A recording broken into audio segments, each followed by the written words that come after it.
Tonight on Would I Lie to You? Can he fix it? It's Neil Morrissey. Yes, she can. It's Leslie Ash. And their team captain, Lee Mack. And facing them tonight, Jungle Queen, Myleene Klass. Burger King, Jason Manford. And their team captain, David Mitchell. But first, arouse yourself into tumultuous hysteria for your host, Angus Deaton.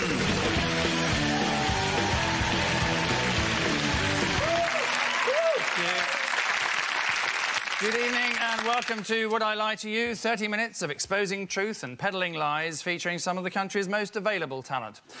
Scientists have found that 41% of us lie in the course of an average day, and apparently 59% of us lie about whether or not we lie in the course of an average day, and that liars tend to speak in a dull, flat monotone, which means we can safely rule out anything Stephen Hawking ever says. And we should never forget that in the Bible it says, "Thou shalt not lie." Then again, it also says a talking snake told a woman not to eat an apple, so perhaps we shouldn't pay too much attention to it. We start then tonight, not unreasonably, with round one, entitled Home Truths. Our panellists read out a statement about themselves, but have no idea until they turn the card over whether it's a startling truth or a complete lie that one of our researchers made up this afternoon to while away the tedium. Either way, they're stuck with it, and it's the opposing team's task to then determine whether or not they're being sold a proverbial pup. So it's TV's Neil Morrissey, who is first up with his home truth. Neil? I recently had an extension built by a builder called Bob.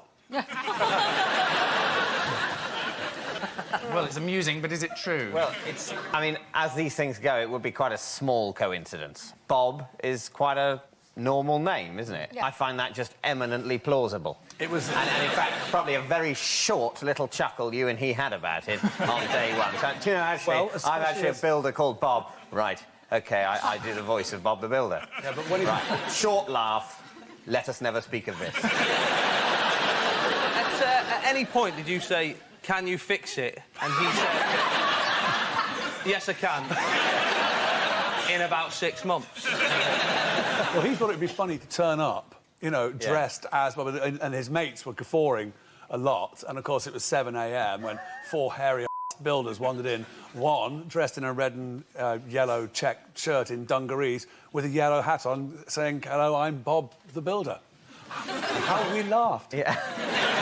Do you think he does this all the time and it just happened to be Neil Morrissey's house this time? He's probably one of those people who At went... last! It works! I told you, you pair of knobheads, this is funny!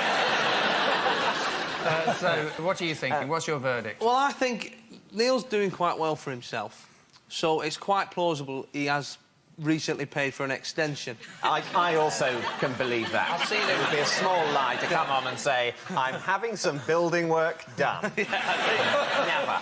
So is it all stacking up, or are you thinking it's not really very likely? So I'm thinking, I think it's plausible, possible. I'm thinking it's possible. I think too. Yeah, Okay. I think we think it's true. Yeah. All right, that's Yeah. almost unanimous. Right, Neil, reveal all, if you would. It's a big fat lie! It's a lie. I want it to be true. I wish it was true cute. myself. I've only just read it. Neil has not recently had an extension built by a builder called Bob. In fact, there are no builders called Bob in Britain, as it's not a Polish name.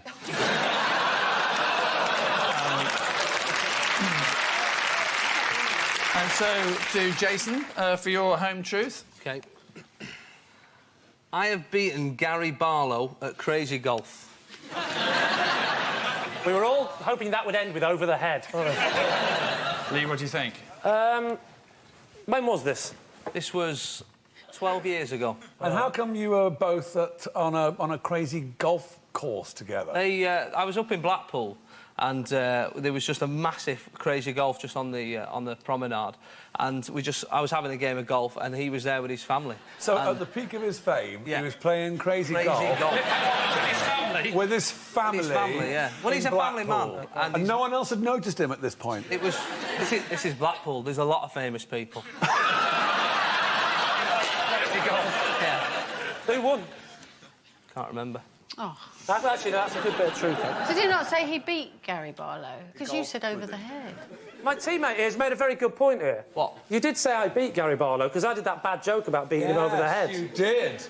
And now... You can't remember. So basically what's happened is, Jason, 12 years after the event, you've remembered you beat him, and 2 minutes after you've said it, you've forgotten it. Isn't memory a funny thing, the way it works? I think he's lying. Well, You're nicked! So, Lee, I wonder which way you're going to jump on this one. Hey, you've been ashed. Well spotted. I think we've got to say that's a lie, haven't we? yeah. They're saying we say that's it's a a lie. lie, Jason. It's actually a lie. Yeah, it is complete rubbish. Jason has not beaten Gary Barlow at miniature golf. As it happens, Gary has a handicap. He's too fat and he can't dance. Take that. I've always been keen on miniature golf, or as Mark Owen calls it, golf. So Lee is next. I was Red Rum's stable boy. How old were you? I was probably 16. Did he ride him? Pardon? Yes, I did actually ride him. Yes, did ride him. When did Not in the Grand National, obviously. Right. You rode Red Rum sort of just around the farm to give him a bit of exercise. It's in not his a cow. dotage. It was a horse. Racehorses don't live on farms. They live in stables, horse racing yards. They're very professional outfits. I'm afraid, they don't go to me- Grand National winner, but I haven't got time to clean him. Let's do chickens. Look, horses are animals. They live in places with other animals in the country. To me, that's a farm. You want to call it a stable? I'm not interested. You're wasting your animals breath. in a stable. Oh, it was right in the middle of town, was it? Well, listen, it happens. Block of stables. It's exactly where What he was. floor did Red Rum live on? Red Rum. What did you gave him a bit canter down the staircase? You see, listen, smart ass, listen. What's in it? Listen. Red Rum famously actually was trained on the beach, and that's where he was trained. So did you want to be a jockey then? Yeah, a jockey. Eventually, I wanted to be a jockey, but I wanted to Did start. you try? Did I try? Yeah. What are you, the YTS careers officer? I did my best. I mean, I got up at 6 and shuffled shit. How hard do you want me to try? I'm sat on the horse risking my life, yeah. I want to make a jockey. Well, you just haven't tried. You're quite tall for a Yes, jockey. I was gonna say. I am, yes, very Potential tall for a jockey, that's right. Now, you know the answer to the question, why didn't you become a jockey? Are they really careful, though, about who they let on their absolute prize horses just in case they get a bad technique? Well, as it happens, it's a good question, that, because you'd think they would be, wouldn't you? But my job was stable boy, and all the others went out and rode the horses, whereas I was left to muck out, hence the word stable boy. And I thought, I'll have a quick go on that. So I jumped on his back, rode the finish to the Grand National, did the commentary as the horse ate his hay, and the boss's son caught me as I was going, and it's hats off and a tremendous reception. What happened when the boss's son caught you? I was disciplined in a way that only a stable boy of 16 can be. You don't think it's true? I don't think it's true. You don't think it's true either? I just don't think it is. We They're think it's a saying lie. It's a lie. OK, let's see how correct you were. It is, in fact, the truth. God's honest truth. It's true, Lee was Red Rum's stable boy. Red Rum was put out to stud after his career ended. He sired several moderately successful horses and Amy Winehouse. So at the end of this first ordeal, it's David's team who are experiencing one or two teething problems, trailing as they are 3-1.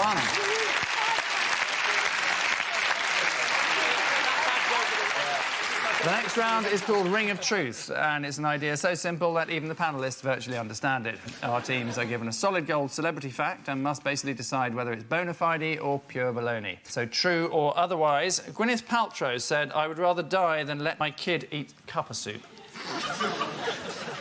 See, that is an amazingly weird thing to say, isn't it? Although not as weird, of course, as if there had been a big pause between the word eat and cup. That would have been even better, because then it would have been, I would rather die than let my kid eat cup of soup. That would be a really weird thing to say, That would be wouldn't it? strange, wouldn't it? Fortunately, she didn't say that. She didn't? No. How would cuppa soup find its way into the realms of Gwyneth Paltrow's life? She was on a film set. So she was obviously given it whilst filming on an English film. She actually said, "Who eats this stuff?" And what was the reply? That lots of the British public do, yank. Nobody eats it anyway. Surely people drink it. Yes, I was going to say, was she told that it's usually diluted in water? Otherwise, you would kind of go, this is surely... Yeah. What is this, future food? I'll give it a go.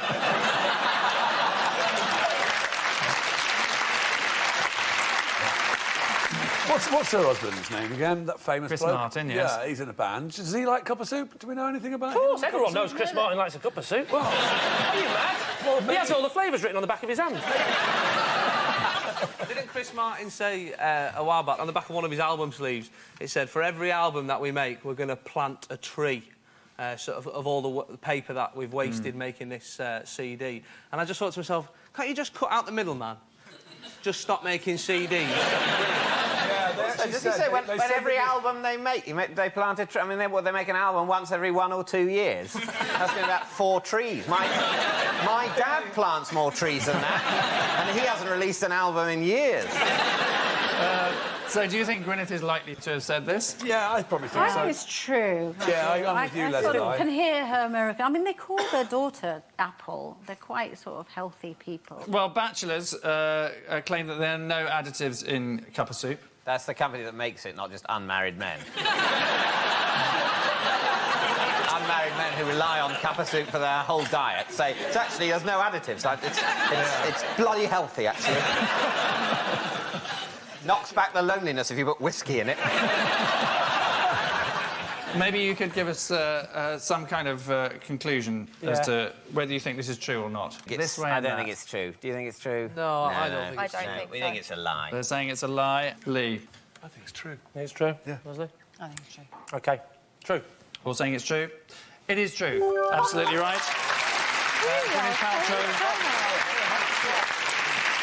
Gwyneth Paltrow would rather die than let her child eat cup of soup. In fact, any child of Gwyneth's is more likely to be named cup of soup than served it. The next round goes by the curiously abridged title of This Is My, in which David's team all claim to have a close association with tonight's special guest person. The task for Lee's team, should they choose to accept it, is to identify which of them is for real. So please welcome this week's special guest person, Jill.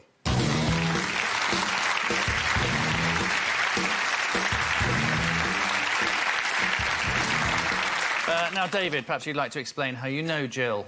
Yes, this is Jill, the hypnotherapist who cured me of my fear of balloons. OK. Myleene, what's Jill to you? This is my good friend Jill, and she has fitted Camilla Parker Bowles' underwear. And finally, Jason, your relationship with Jill? This is Jill. She's the air hostess who saved my life when I choked on a peanut once. So there you are. A balloon therapist, if we believe David, an underwear fitter to the Royals, if we believe Myleene, or a life-saving air hostess, according to Jason. What is the thing about a balloon which is so frightening? Well, I'm a bit better about it now. Thank God you're able to talk about it. Thank you. What, Is it the fact that they might go bang in your face? I'm trying to share here, and Yeah. you know, the thing that scares me about balloons Yes. is essentially that they might pop. Yeah, but to be fair, that's not an irrational fear if it's a hot air balloon, is it? No. But frankly, if I had a phobia about hot air balloons, I would manage to limp through life. If you, there's not much. Oh, it's terrible because I get to work by hot air balloon as well. And I'm just screaming the whole time. I can't, I have to put the radio on. No, it's everyday party balloons. Have since I was very young scared the shit out of me because they might pop. So did you go to parties as a kid and cry? Yes. Yeah. And then I wouldn't go to parties as a kid, and my parties there were no balloons. And I want to know about the peanut in the throat and the possible Heimlich. I mean, how were you saved? Heimlich, yeah. Oh, you've helped him out there, haven't you? Does she look strong enough? The Heimlich, it's not about strength and power. It's about the actual positioning of the actual right there in the diaphragm. Oh, you're a doctor as well now? Yeah. All right, tell me which flight you were on. I was flying Manchester to Gatwick, and I sat near the front. I sat near the front for that extra bit of leg room, and luckily the woman's actually sat opposite you, right? God bless her, right? And as I was sort of eating these peanuts, one of them just lodged just right in my throat, and just quick as a flash, bang, Jill was up. Don't say bang in front of David. Scare the life out of him.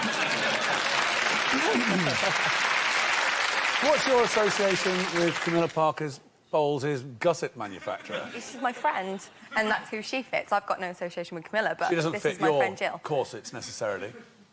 Has done. Is this a common thing, having underwear fitters? Do you have an underwear fitter, Leslie? I do, actually. They're here now.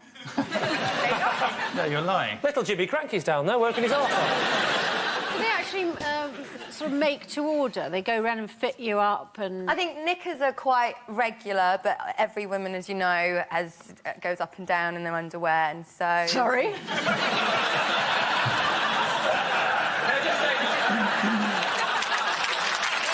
So I need to press you for an answer here, Lee. Is this person David's balloon shrink, Myleene's regal basque fitter, or Jason's selfless stewardess? I think it's a stewardess. Although I think he's a barefaced liar, I just think he's telling the truth on this. I don't believe Jason has ever allowed anything to be stuck halfway before it gets down here. I think... He's not an idiot, he's from the north, and those peanuts are free. Yeah. I love the balloon thing, because it's just so sweet.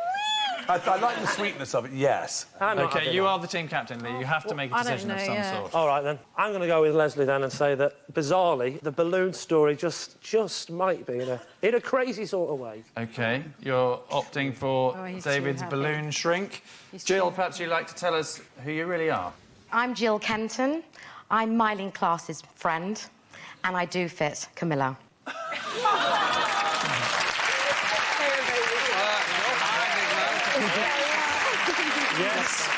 Yes, indeed.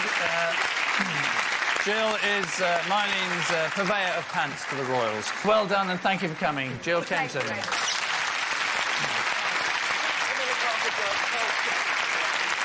Yes, Jill has fitted Camilla Parker Bowles' underwear. Now she's in the royal family, of course. Camilla has to be rather more frugal.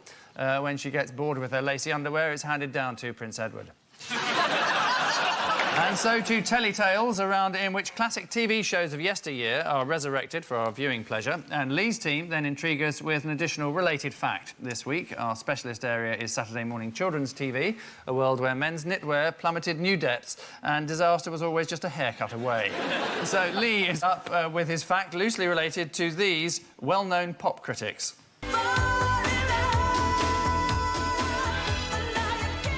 That's Pepsi and Shirley and Heartache. Mrs. Thatcher, what about you? I didn't think it sounded like Heartache at all. I thought the nearest it got to Heartache was that almost ballet bit, you know, with several people standing up in the background moving. That was the nearest to Heartache. Otherwise, it was thump, thump, thump. I accept very professional, but nothing like Heartache. Yes, yes, good voices, professional production, but not quite what I would expect of Heartache. I would say 3. 3 for you. Yes. Would you dance to it? No, I wouldn't, because there was no melody. There certainly was rhythm. You could do a movement to it. You could do a movement to any rhythm. You could do a movement to a drum without having any song. But there was no melody and no Heartache. Pepsi and Shirley not quite cutting it for Mrs. Thatcher there. She was always more of a Guns N' Roses fan. Anyway, Lee, what is your related fact to that clip? Did you know that Mike Reid often does a musical turn at the Tory party conference? And last year, it was a 10-minute political rap. Do you notice how the whole mood has dropped since we saw a clip of Margaret Thatcher? Nobody wants to live anymore. Oh, yeah, I remember that bitch. Yeah. So what bit of the Tory... Is this like the main assembly bit? Yes. After the Shadow Chancellor's done his speech? Yeah, now, as usual, what you're all here for, Mike Reid's 10-minute rap. Yeah, but you've got to remember that Tories are a bit stuffy and boring, aren't they? Yeah, I mean, they're stuffy and boring, but they're not, you know, complete morons. I think it's true, because the Tory party are so out of sync with reality that that's the sort of thing that they might go, Mike Reid's very popular, isn't he? What about Mike Reid? It all makes sense. Yeah. I don't think they could be that out of sync with reality and still know where Parliament is. No, I don't think it's true. I just don't think it's true. Well, I'm prepared to go with that. You're the captain. We think it's a lie. You're saying it's a lie, OK. Let's find out if you're right, Lee. It actually is true.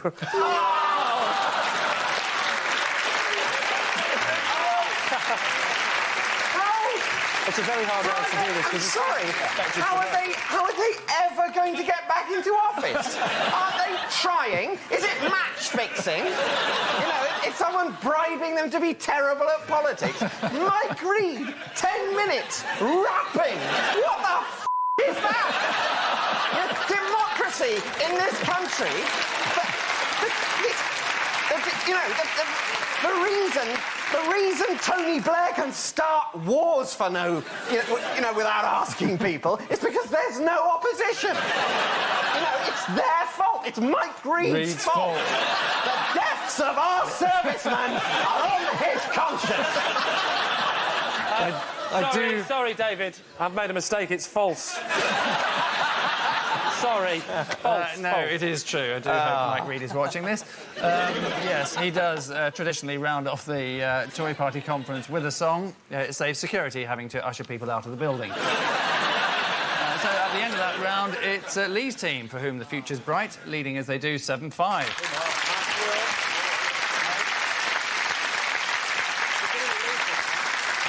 And so, joyously, we come to the final round, some quick-fire truths and/or lies for our panellists. And remember, they still have no idea what's written on the other side of the card, sensational truth or utter tosh. Starting now, Leslie. I have been banned from Streatham Ice Rink. Well, yeah, what did you do? I was skating with my friend, and you had to go upstairs to really see the nice blokes. And I didn't know, unbeknown to me, but you weren't allowed upstairs. And so we got asked to leave downstairs, and I just got a bit gobby. So, what's the upstairs of an ice rink? Is that... The upstairs is where the viewing gallery. And so why did they throw you out? Or why someone had moved the sign saying, "Don't go up there." And me and Geraldine Hellard just thought, we'll go up there anyway. Good use of specific name of a possible person who exists.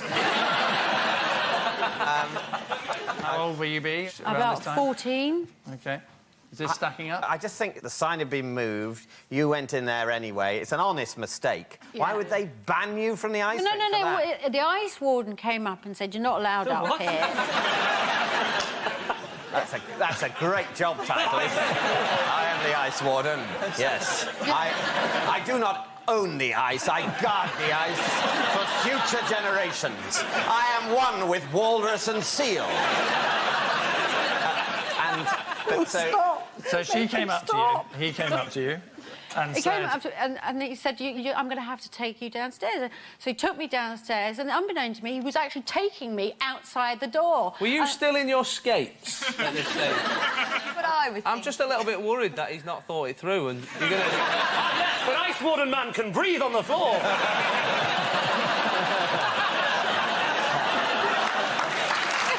All the way home. Me and Geraldine Hellard tossed out into the street in our sheepskin coats, and I just turned around and went, "F*** off."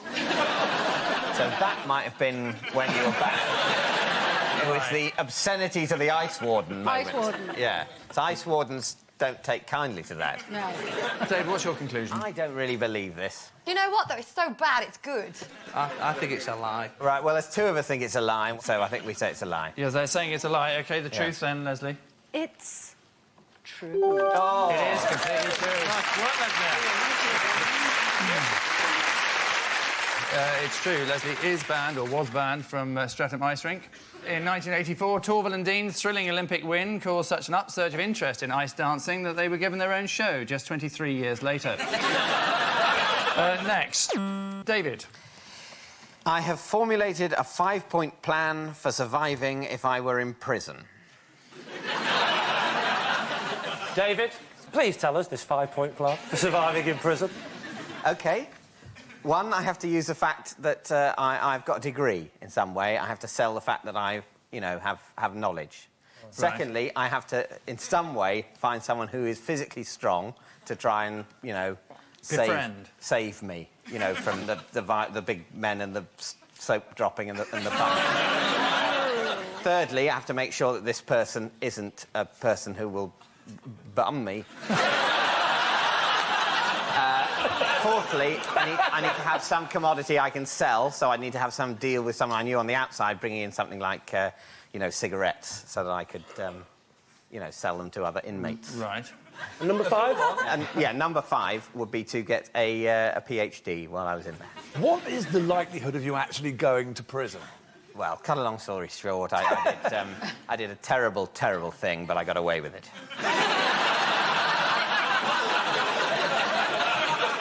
So this or was, maybe this was not. an imminent... No, I formulated this when I was a late teenager, and I, you know, I was frightened of prison. How old were you? I think 17 or 16, 17. So the first one was what, sorry? To get a degree? No, that was the last Use one. his degree. No, the first one you said was to use your degree. Use your But you were 17. So part of your 5-point plan of how to survive in prison is I must get a degree, and number 5 is I must get a PhD. It's this kind of talk that's going to get you into trouble in prison in the first place. It wasn't 5 topics of conversation when in prison. Oh. I wasn't going to bring these things up. So what are you going to do while you're here? I seem to have a cocktail in my hand. Why am I the only one? Oh, I've dropped my cocktail. Don't pick it up. What are you thinking, then? Do you know what? I'll tell you why I think it's true, is because Dave is one of the few people I know that if he did do a 5-point plan, if I was doing a 5-point plan, it would be like, get a brick, get a rounder's bat, get something else that's big. But David involves 2 forms of education within the plan. Yeah. Degree, PhD. Maybe I should make it a 7-point plan and get the masters. I think it's a lie. What do you think, Leslie? I think it's... I'm with you, Leslie. You're a big liar. I think it's lying too. Fight!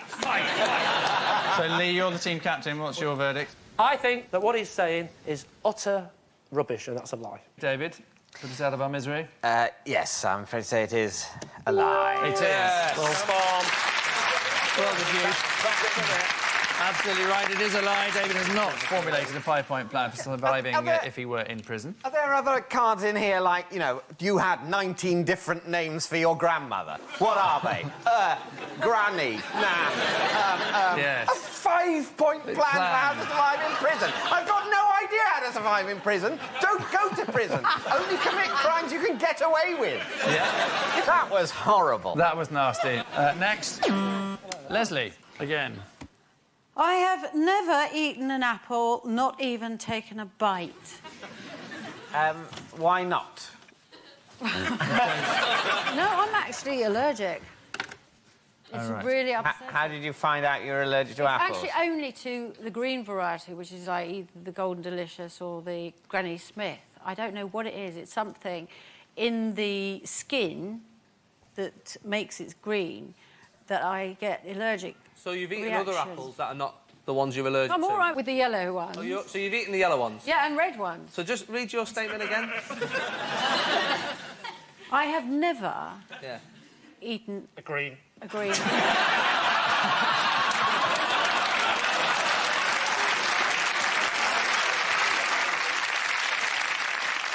No, you see, they've made a mistake here.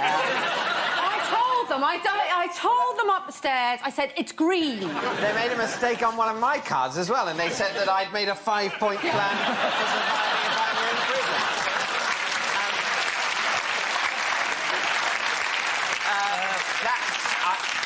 Could I possibly push you for a verdict? I think that's a lie. You're saying it's a lie, Leslie? Tell us. Oh, it's... Surprise, surprise. It is a lie.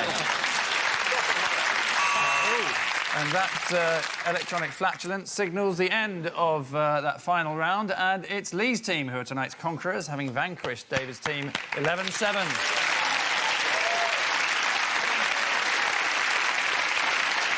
So, clap on the back to the winners, a clip round the ear to the losers, and finally, just remember that you can always tell if a politician is lying because their lips move, which is coincidentally also how you tell if Jade Goody is reading. Good night.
On Would I Lie to You? Please do not swear. It's Davina McCall. He wouldn't dare. It's Jason Manford. And their team captain, Mack. And facing them tonight, he's our favourite antique. It's Aspel. He mocks the weak. It's Dara Ó Briain. And their team captain, David Mitchell. But first, please blatantly ignore the health and safety rules on noise pollution in appreciation of your host, Angus Deaton!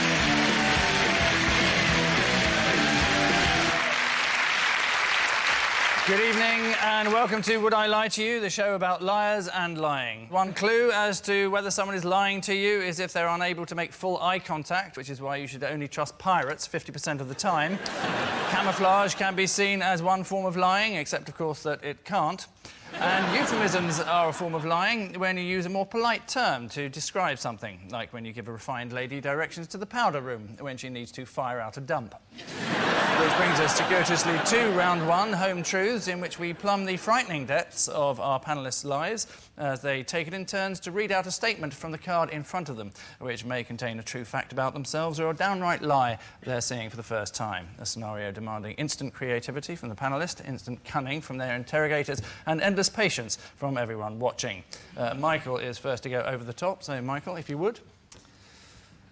Before any TV appearance, I shadow box in my dressing room. What do you wear? As your shadow, is it fully clothed or in your pants? Or... I mean, when I'm fully dressed, about to burst on the scene. And do you take boxing gloves with you, or is it just literally with your sort of hands? I don't take any equipment for this thing. It's just a little thing between me and the mirror, really. Have you ever got beat? Do you do it to keep fit, or is it to kind of whoosh yourself up for the show, like a Rocky moment? Come on, rrr, I'm Michael Aspel. It is really, yes, to get the blood, I suppose, flowing towards the brain, that sort of thing. How fired up do you need to be for the Antiques Roadshow? Come on, it's worth 10 grand! How long do you shadow box for? Probably sort of 20 seconds. So not long, it's just a quick, like... The old 1, 2 and a few uppercuts. Would you mind giving us a quick demonstration? What, standing, or can I do it standing? However you do it in the mirror for 20 seconds. Well, I suppose it's a bit of...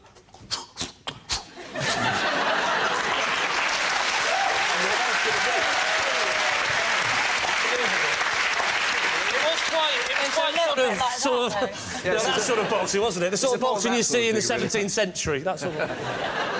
So, Lee, what are you thinking? What do you think? Well, team? You're a very calm, cool, calculated person. I think you're very, very suave, and I can't imagine you going, get out there and kill them, Michael. I see you more as a sort of, we're on in 5. I'm busy, I'm playing backgammon. I thought, yes, I can imagine, because he's so cool and calm, that he might need to rrr himself up. But I think it's a lie. OK. It's a lie, yeah. I'm saying it is a lie. Michael, truth or untruth? It is true. It's God's own truth.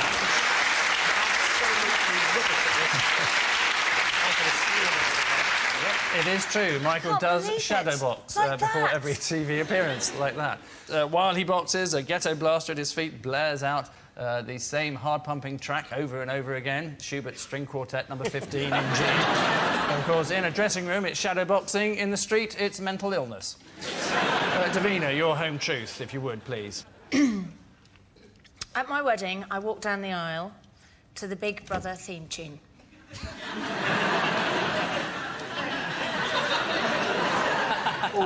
Oh, really, we've got to hope that this is a lie, because that would be like, possibly... And I've seen some unclassy weddings in my time. People arriving in pink carriages with horses and What's unclassy about that? The Big Brother... Like, firstly, it's quite quick, the Big Brother team. It's a quick walk up the aisle, isn't it? Like, yeah, but the thing is, I like a bit of humour and a bit of comedy, and that's what I was going for. It made everybody in the church, we all had a bit of a giggle, and then we started the serious music after that. But who chose this music? You or your spouse?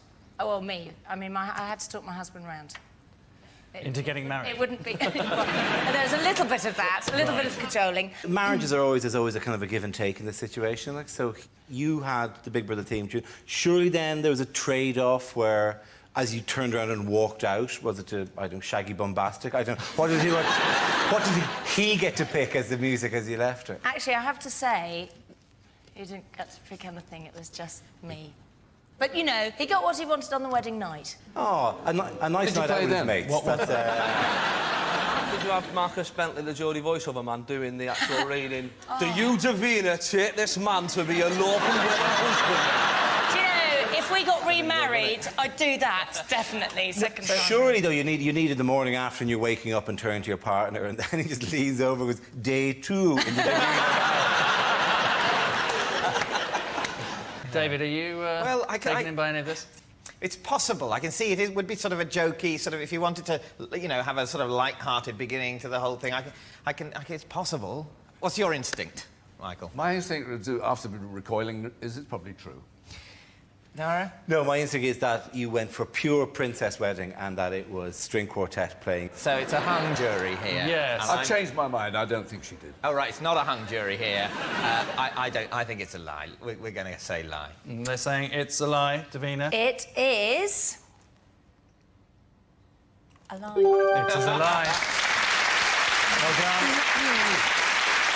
Yes, it's a lie. Davina did not have the Big Brother theme tune playing at her wedding ceremony. After the wedding, in a small function room next door, Dermot O'Leary hosted a low-budget follow-up ceremony called Davina's Wedding's Little Wedding. Dara's turn to amaze us. I co-own a racehorse with Sir Alex Ferguson. What's the racehorse called? The racehorse called Danger Here. One word put together. Who owns it? No, there's a syndicate. There's a load of us in a syndicate. And who's training it? Oh, God, I no idea. You don't know who trains it? I don't know who trains it. Do you know what colour it is? Yes, it's brindle. It's what? Brindle. Brindle? You don't get brindle horses. That's not a colour, that's a character in Lord of the Rings. You get brindle dogs, but not horses. What races have you seen it racing? I saw it in Cheltenham. What did it race in at Cheltenham? What was the race? Oh, God, it was some sponsor thing. It was like a Hennessy thing. How long ago was that? That was last March. Was it the Cheltenham Gold Cup meeting? No, it was before that. That's slightly later in Cheltenham.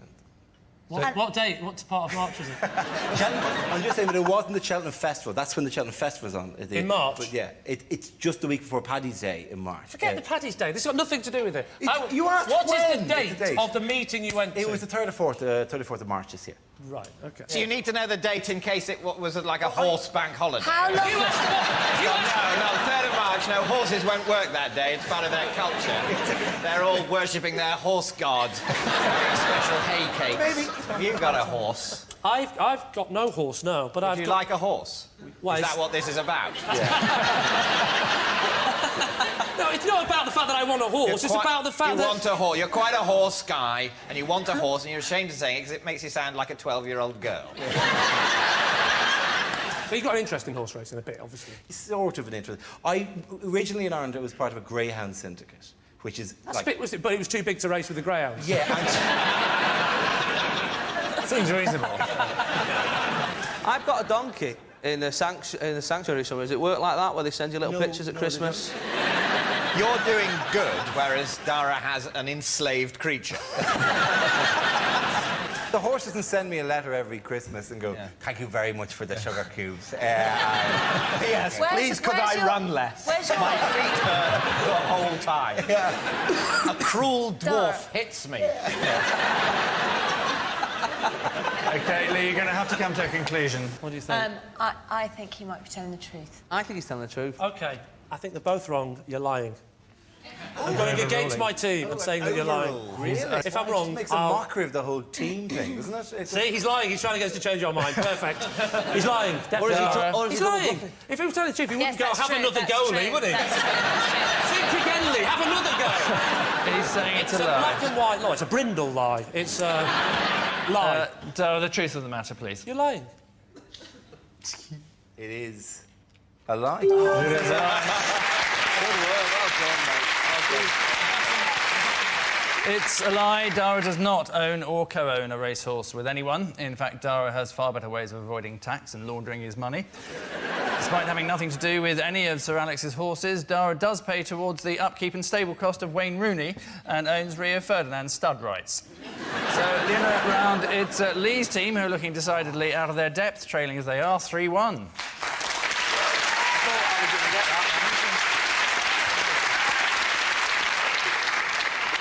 Our next round is called Ring of Truth, a simple title, simple idea, but still a massive obstacle for our panellists. So to David's team and a trip down memory lane to 1985. Hello. Suzanne Haywood, hello. Hello. Hi. Hello, Mike. Hello, Elton.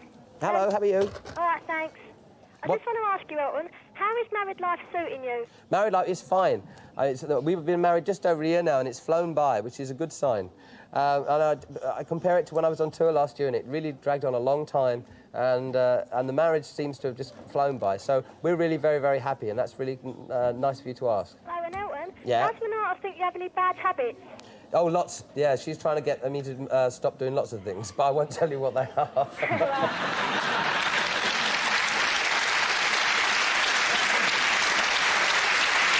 I do like the fact that, you know, in 1985, we all thought he was straight. Everyone in the nation thought he was straight, but there was one kid that knew the truth and just sarcastically rung up Superstrong and go, yeah, how's this marriage going, Elton? And have you got any habits that she doesn't like, your wife? Yes, that was Elton John appearing on Saturday Superstore in the days when he was so far inside the closet that he was paying regular visits to Narnia. Elton continued to be happily married right up until he realised that his wife didn't have a penis.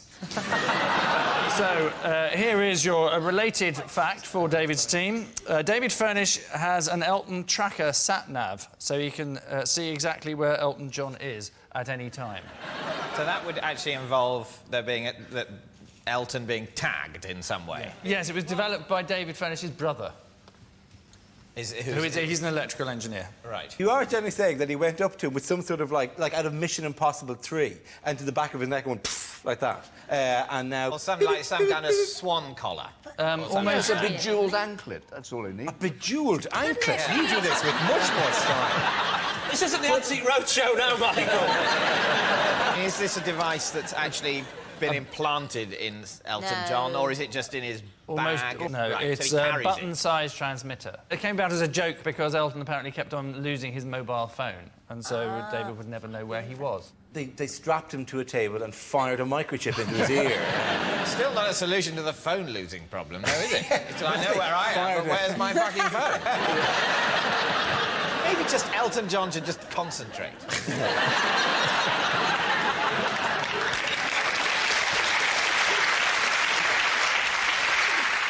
You know, you put Elton tracker in inverted commas. Does that mean if I need to buy one myself, I have to ask for an Elton tracker? Is that the actual? That's the actual. If you're wanting to track Elton John, yes, that would be weird. Can we all do it? Can we all just go and see where Elton is at any given time? Presumably, we could all hack into the signal that the button-sized transmitter is sending out, and we'd all know where he is all the time. Last thing at night, I'd like to be able to turn to it and just to glow, and just to see. There's Elton there. Safe at home. I think you open a can of worms if you hack into the system as well and have it on while you're in bed, because like a horror film, one night you would wake up and the chip would be in your house. You say Rocket Man 5 times in the mirror, he turns up. So, David, are you thinking this is plausible? I do think it's quite plausible, but also, obviously, it might not. I think it's doable. I don't think it's plausible that he would constantly track Elton John wherever he is. We have to work out whether it's with Elton's agreement, of course. I'd like to think that Elton knows about it, given that we all now know about it, clearly. I'd hate him to find out watching this show. So you need to come to a decision. Michael? Yes, it has this kind of whiff of verisimilitude. I think you're saying it's true. Yeah. I don't believe it. I don't think it's true. Oh, it's a casting vote. I'm going to say, plausible though it is, I'm going to say I think it's a lie. Saying it's a lie, and I can tell you that it is, in fact, a lie. Absolutely right. Well done. Yes, David Furnish does not have an Elton tracker sat-nav. Elton and David's relationship is founded upon trust, a trust that Elton set up in the mid-90s so David would never have to work again. So at the end of that round, it's Lee's team who appear to be losing the will to win, behind as they are 4-2.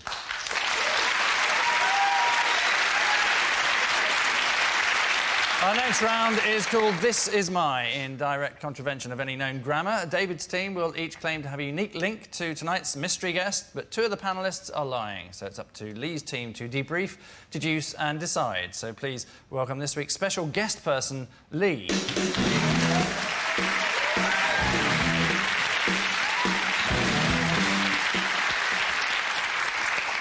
So, David, what is Lee to you?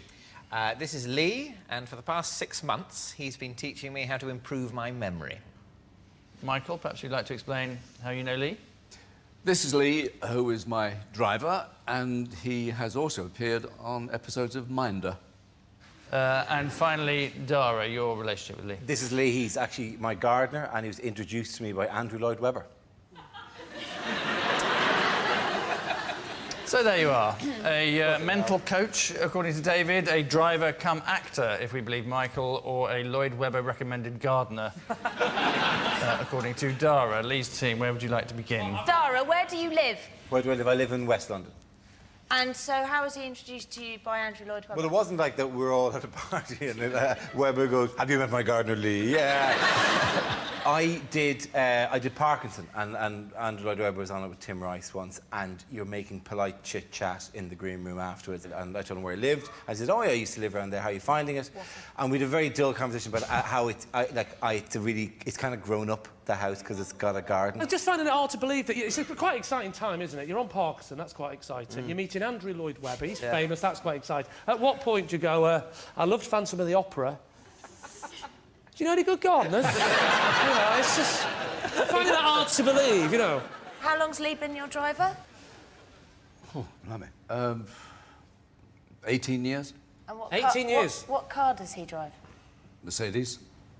And which seat do you sit on? I have a funny thing. I like to sit at the back of the car on the left-hand side, so I can do a bit of homework. Which you could never do on the right, obviously. Well, then you've got the driver right in front of you, and you might need to ask him a question about your homework. And if he goes like that, it's Brazil. That's fine. But you'd ask his head to swivel all the way around, and he then wouldn't be concentrating on the road. So he could be telling the truth. Yes. What did he play in Minder? Oh, as you can imagine, some kind of heavy. So you've been in the car with him for 18 years. He's the same driver the whole time. You're not right. So what's his surname? Tippett.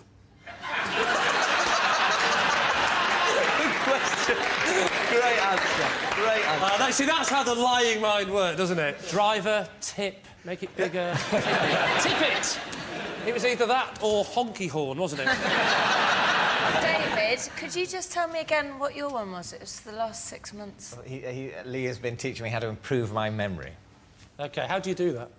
Well, I go to a monthly one-to-one class with Lee, and the aim is basically to stop the natural deterioration of the brain. Can you give me an example of the kind of techniques he teaches you? Well, it's to try and remember things like, like lines for a show. Essentially, you go on a mental journey, and you sort of remember it on the basis of a place that you know very well. And so you associate different parts of, say, a speech you're trying to learn with bits, with objects that are in your kitchen. If I said to you 7 items, you could picture them in a story, couldn't you? So we've got a dog. Possibly. Well, Maybe you're going to have to not. try... Maybe not. You know what, David, if you get to 6, I'll believe you. OK. Dog, duck, house, car, circle, square, triangle. Can you repeat them back to me, please? Dog, duck, house, car, circle, square, triangle.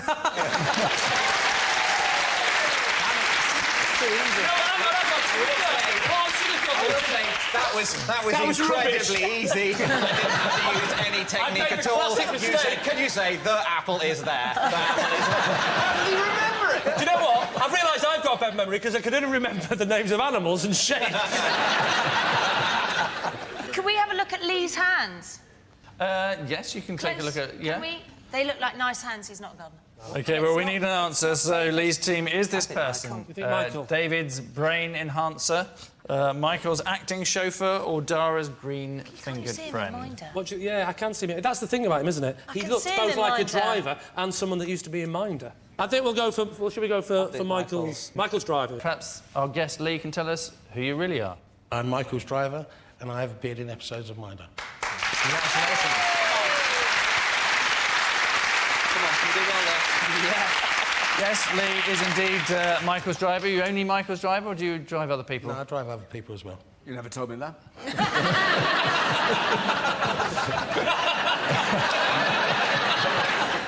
Could be the end of a beautiful friendship. Congratulations, thank you so much, Lee. Well done.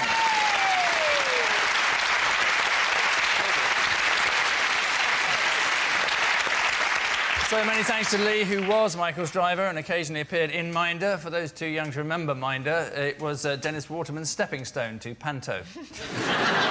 So at the end of that round, it's David's team who are literally finding it all beneath them, on top as they are 4-3.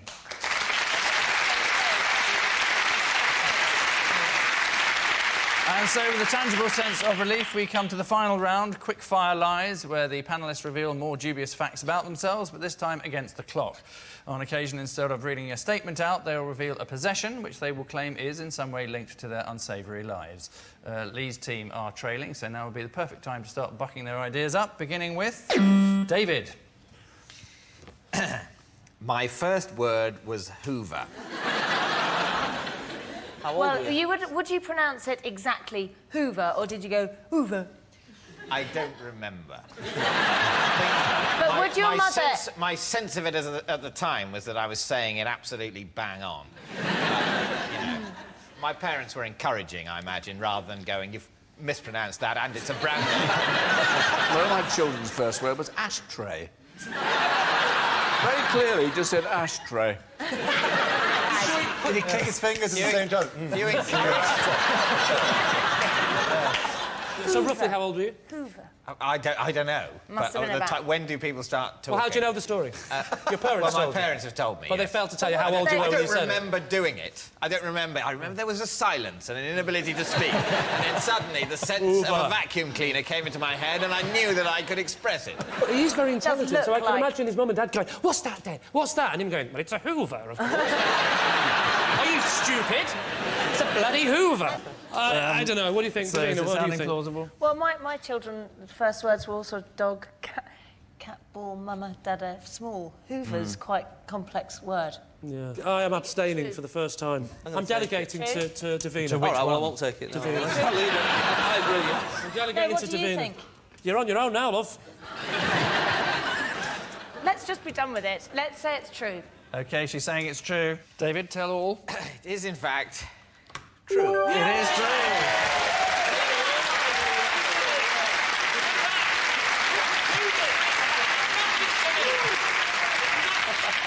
Sensational, yes, Wow. it is true. David's first word was Hoover. He was watching Vanessa Feltz eating at the time. Next, Davina. Possession. Right, if you'd like to look at the box beneath your desk, open it and tell us what it contains. Right. These are the wig and glasses I wear if I want to pop to the shops unnoticed. Right. Yeah. Would you pop mind it on there. slipping into it? Obviously, I'd do it properly, but it's a bit hard to get all my hair in. Do it properly. You know. Yes. It's Davina. Good grief. Yeah, that's inside Lee Mack. Can I have a look? Uncannily like Davina McCall. Do you not think there's a chance that people aren't approaching, not because they don't recognise you, they go, that's Davina McCall, don't go near her. I think she's having a breakdown. I think you look like Ken Barlow's ultimate fantasy.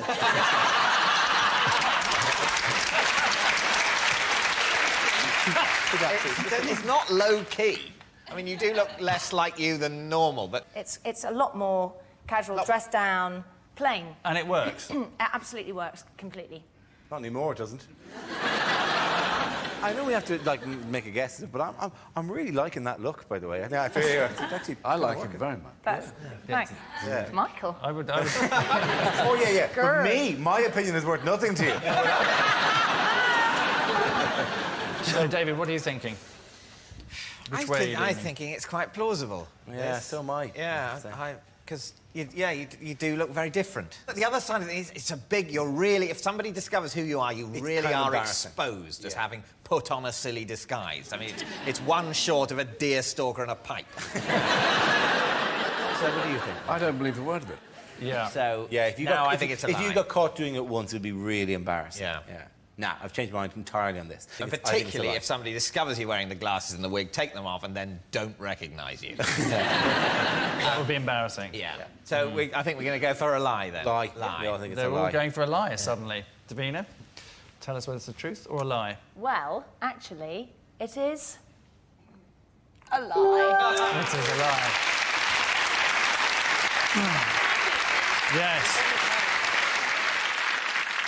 Next, Jason. Oh. I applied for Mastermind with a specialist subject, Columbo. Who plays Columbo? Peter Falk. Who made Columbo? I was put... Sorry? Who made it? Universal. Okay.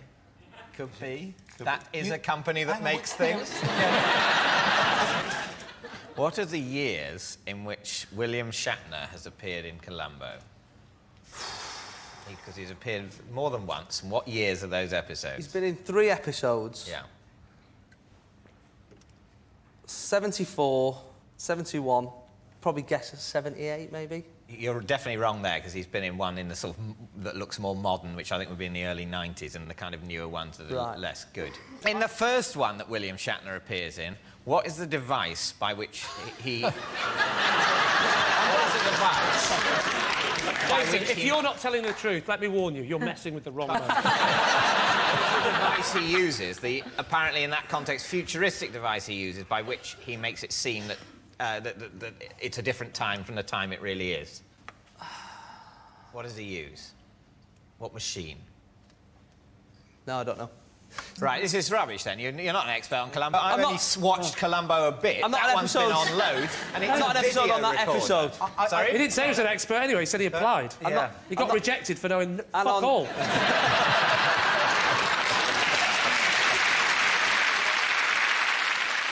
David, what are you thinking? OK, we'll go for a lie. OK, they're saying it's a lie. Jason? What's the truth of it? Wait. It says Columbia. Start again. Just one more thing. It's a lie. It is a lie.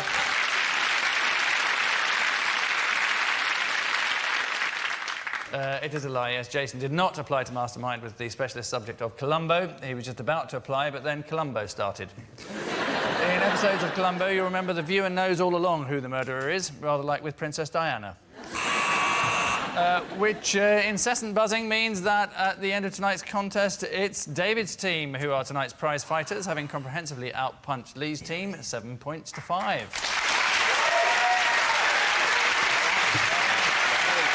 How did that happen?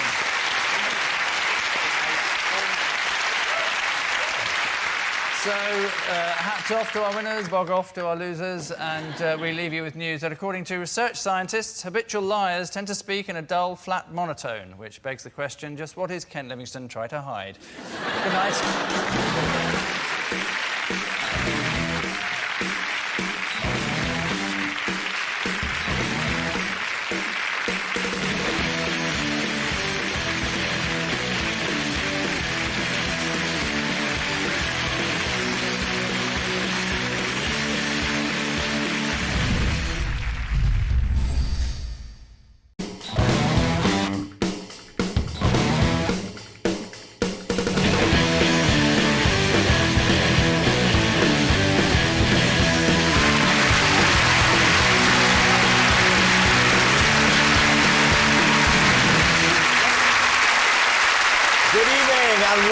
Would I Lie to You, the show packed with fantastical facts and legendary lies. On David Mitchell's team tonight, a comedian who recently shared a West End stage with Michael Ball and Imelda Staunton, which just goes to show that theatre security ain't what it used to be. It's Jason Manford. And a journalist and broadcaster who has written 5 books, which, interestingly, is just 3 more than Lee Mack has read. It's Joan Bakewell. And on Lee Mack's team tonight, an actor who starred as an Ewok in Star Wars, a role he wasn't very happy with, as wanted to be Yoda, he did. Warwick Davis. And a man who spends his life sniffing tarts and poking his finger into muffins. From the Great British Bake Off, Paul Hollywood.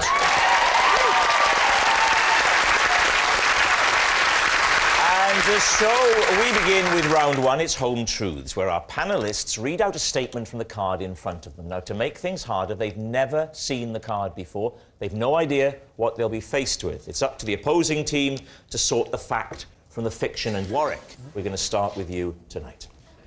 When I got my first car, my friend and I would pretend to be cops, park up, eat burgers and tail cars we'd picked out of the traffic. David's team. How old were you at the time? Well, I would have just passed my test, so 17. What was your first car? It was a Mini. Can you indicate how you pretended to be cops? We used to watch a lot of American films where cops normally sat in the car eating donuts and drinking coffee, and then they'd see somebody go by who might be a criminal, and they'd sort of throw the food and speed up.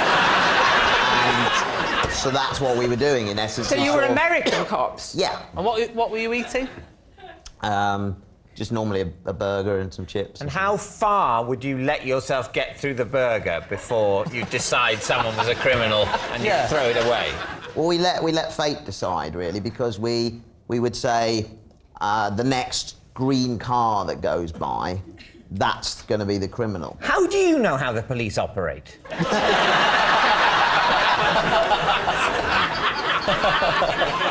What happened when you caught up with them? Well, we also set a rule that we would follow them all the way to where they were going. Oh. It's starting to sound a bit sinister now. This has changed now. And when they arrived, then we would just carry on. We wouldn't confront them or anything. And how far was the furthest you went in pursuit? Bulgaria. That was a really crap weekend, wasn't it? When are they going to stop? The bloke in the front is going, don't stop, there's a bloke following us. I don't know, Bulgaria, just keep going. How far was the furthest you went? Like more than a mile, 2 miles? Oh, more than that, but we'd never go out of the county. We lived in Surrey. Because you had no jurisdiction.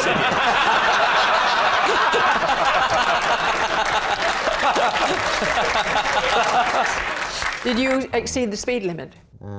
Well, if they did, we would then lose them because we didn't have authority to speed.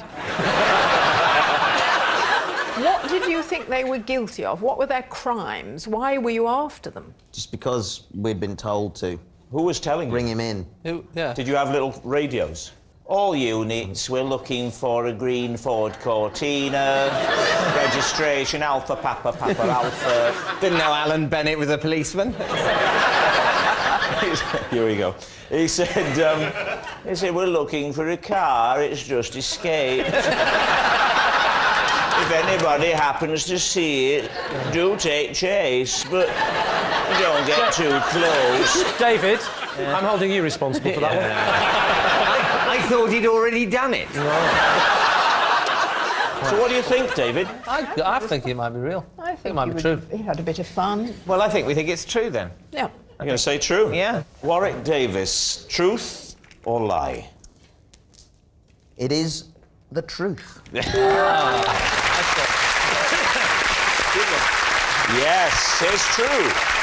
When Warwick got his first car, he and a friend would pretend to be cops, park up, eat burgers and tail cars they'd picked out of the traffic. Next up, it's Jason. I was gutted when I first saw Rob Brydon's Small Man in a Box routine, as for years I've been entertaining my pals with my own man trapped in my mouth. Well, first of all, the Small Man in Box is a silly little thing I do that nonetheless shows great talent. and it's this. Where are you? I don't know where you are. Somebody get me out of here. Thank you. Now. OK, can we hear the man trapped? Well, I'd rather not, because... You can't do it? Because what it is like, I never thought about doing it as part of my act or anything like that, but, you know, it's like anything that's really, you know, that you think, oh, that's good, and then you see someone else do it properly and well, and, you know, like Rob. And I thought, I can't do that now, because it's been done Mine's amateur in... We'll take an amateur version, won't we? We won't. Yeah. We'll take any old rubbish. I'd be embarrassed to do it. That's why we want you to do it. BBC. I think the only way we can really get a grip on this is if you were to give us a little something. Yeah, you've got to give us a sample. Just have some water. You know it's like, Rob. Careful, he'll drown.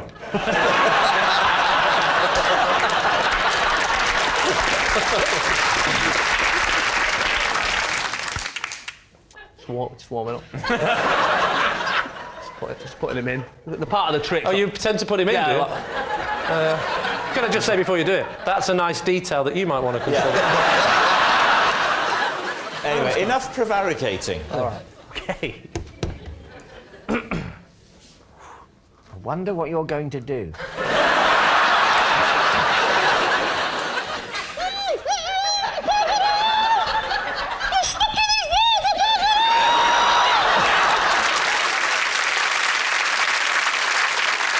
Why don't I see if I can coax my little man in a box to have a little chat to the man you've got stuck in your mouth? Rob Brydon chat-up line. Here it comes. Ready? How are you feeling today?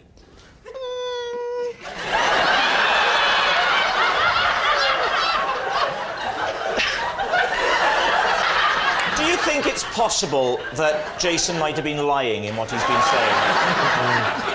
I don't know, because he could be better at it than he's making out. No, I'll be honest with you. That's the best I've ever done it. Tell you what we'll do. Just one last little try, just the best it can be for us. Panicking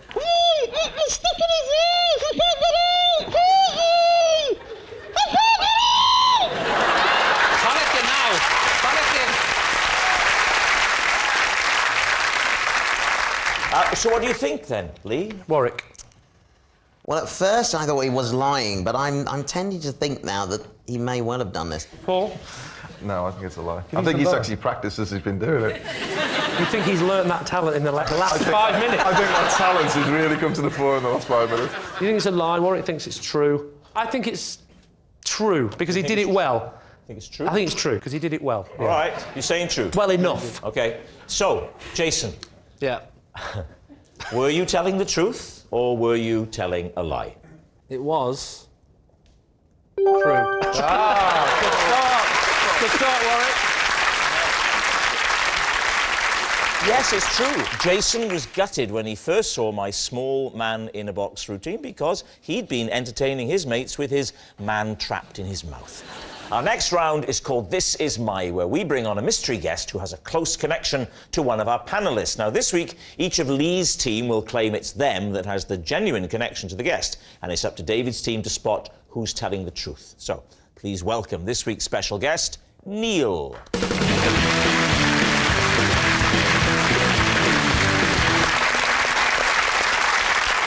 So, Warwick, what is Neil to you? Well, this is Neil, and he paid me to jump out of a tree in the park and propose to his girlfriend whilst dressed as an Ewok. Paul, how do you know Neil?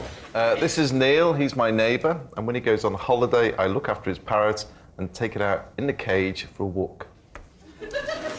And finally, Lee, what's your relationship with Neil? This is Neil, and to prove my manhood, I once assaulted a womble in front of him. So there we have it. Warwick's park proposer, Paul's parrot-walking neighbour, or Lee's womble witness. David, where do you want to begin? Where to begin? Yes. So, Warwick. Yes. Clarify exactly the transaction that you underwent with Neil. He paid me to dress as an Ewok and propose to his girlfriend. So, but if you proposed to his girlfriend, you then might have to marry his girlfriend. No, he was on his behalf. I mean, himself and his girlfriend were huge Star Wars fans. So you have got the costume at home just all the time? Well, I was given one after working on they the give you film. one? You want to get that on eBay? Then you wouldn't have to jump out of trees and propose to people. You're obviously a successful actor. You know, obviously been in Star Wars, and you must have been doing better than having to pick the little jobs like this up. Yeah, but I mean... He's here, isn't he?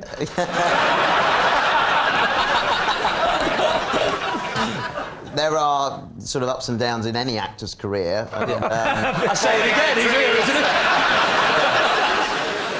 What was your line? What did you have to say? Well, I hopped out of the tree and I went, yup, yup, which is Ewok language for yippee. And I said, on behalf of Neil, will you marry him? And thankfully she said yes. And then he came out from behind a bush. Just, I don't... So the girl was in the park by herself.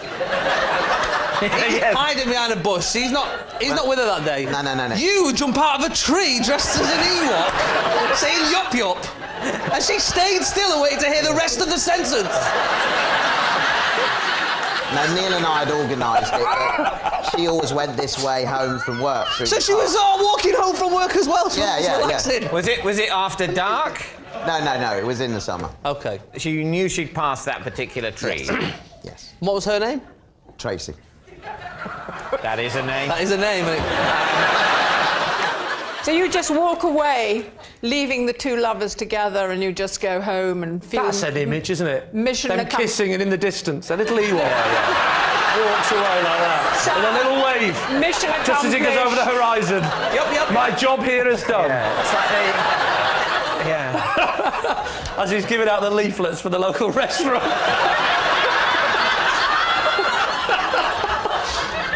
And did you get an invite to the wedding? Yes, I did, yeah. You did? Did you go? No, I didn't go. No. There's no money in that.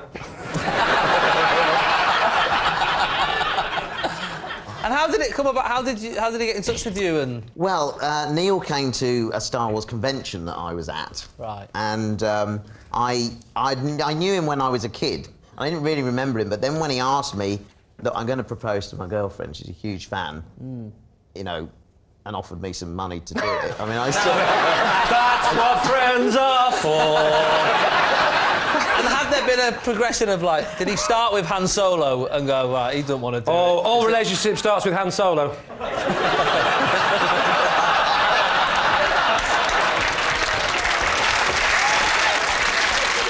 OK, well, let's move on to Paul. Now, Neil is your neighbour. Yeah. And he owns a parrot. Yes. Why does the parrot need walking? It needs to get out in the fresh air. So you walk down the road just with the parrot in a cage? Well, he's actually got... It's not like great exercise for the parrot, that, is it? No, it's to get the air. It's to get the air, and it keeps Couldn't them you just use a hairdryer? What colour is the parrot? Well, it's got a blue head and sort of bronzy wings. Blue head, brown wings. Yeah, a little dark Sure, down it's the not bottom. a pigeon. It's bright blue. All right. I mean, you seem to me too busy to be doing that as well. What does your neighbour do for a job? Poor Warwick, but he doesn't seem too busy to be doing jumping out of trees.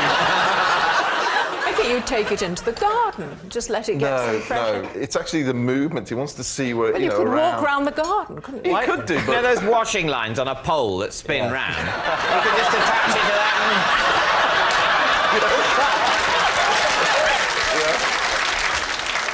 And where would you go on this walk, Paul? Where? We live in a village, and literally just up the lane. There's a little path which breaks out to the wheat fields, and literally I don't go as far as I normally walk the dog, but about halfway up the field and back. He offered me to have this. It's like a haversack. It's weird, and it's got a connection. You can actually hold it on your back. No way. Yes. In the cage? In the cage. Oh, I thought you meant without the cage, and I thought it could take off.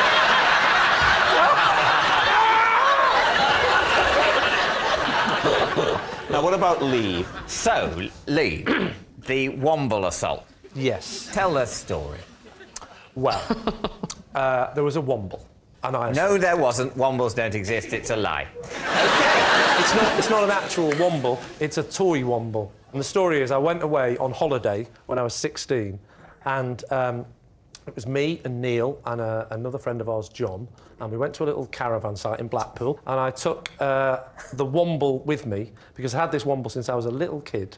And I don't know why, but I took it on holiday with me, and when I opened the suitcase, them two mercilessly took the mickey out of me, and I said, that old thing, I don't even know how it got in there. And to prove my manhood, I got a pair of scissors, cut its ears off, and then burnt it on the fire. And was devastated, but I tried to show my manhood by just not being bothered. I don't bother about that, so... Did you cry later on? I was crying as I did it inside, but on the outside laughing. It's a bit like this show. I will say, Lee, to me, you have never seemed more human. How did your friends react when you sliced up the womble with the scissors? Did they go, yeah, you're a great lad, or were they? You and your boy talk. I know. Yeah. It was a pretty rough, comprehensive you went to, wasn't it? Yes, they all said, you are a great lad. Together, as they chanted and rang their bells at the same time. You are a great lad, a great lad, a great... They danced around me and put up the maypole. How did your friends react when they saw you? Did they sort of go, oh, yeah, that's great, ha, ha, ha, he's one of the lads still? Or did they go, oh, my God, he's a maniac? Right. They're really having a bit of fun going, it's your womble. They didn't expect me to go, no, it's not. Yes, you burnt it. I burnt his face against the fire in those. Sorry, I'd forgotten that bit. Priceless. I better burn its face so that I seem normal. We need an answer, David. Is Neil Warwick's park proposer, Paul's parrot walking neighbour, or Lee's womble witness? Joan, what do you think? Well, I think if I was a fan of Warwick and the show, I would think that would be quite a larky thing to do. I genuinely hope it's not true about Lee, because I think that must have been a very upsetting thing. Me too. And then it must have been very upsetting when the point came you realise you have to use that terrible moment in your past on a TV comedy show. David, it is Series 7. I'm getting desperate. I know. By Series 23, I'll be going, I had to see a child psychologist because Mummy left. Just go on the show with an eye patch on saying, I blinded myself in one eye before the show. Who knows? Will it be an eye or a wound? I think the parrot one is the least plausible for me. I think Warwick's telling the truth. I think that's the closest to reality. I hope it is. I think I, too, think it's most likely to be Warwick that's telling the truth. You think it's Warwick? You think it's the Ewok? It's the jumping out of the tree and the proposal? That's what we're going with. Right. Neil, would you please reveal your true identity? Rob, my name is Neil, and I'm a friend of Lee's, and I witnessed the womble.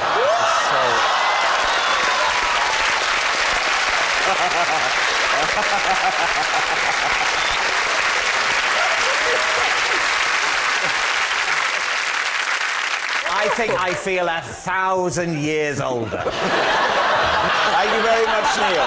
Thank you.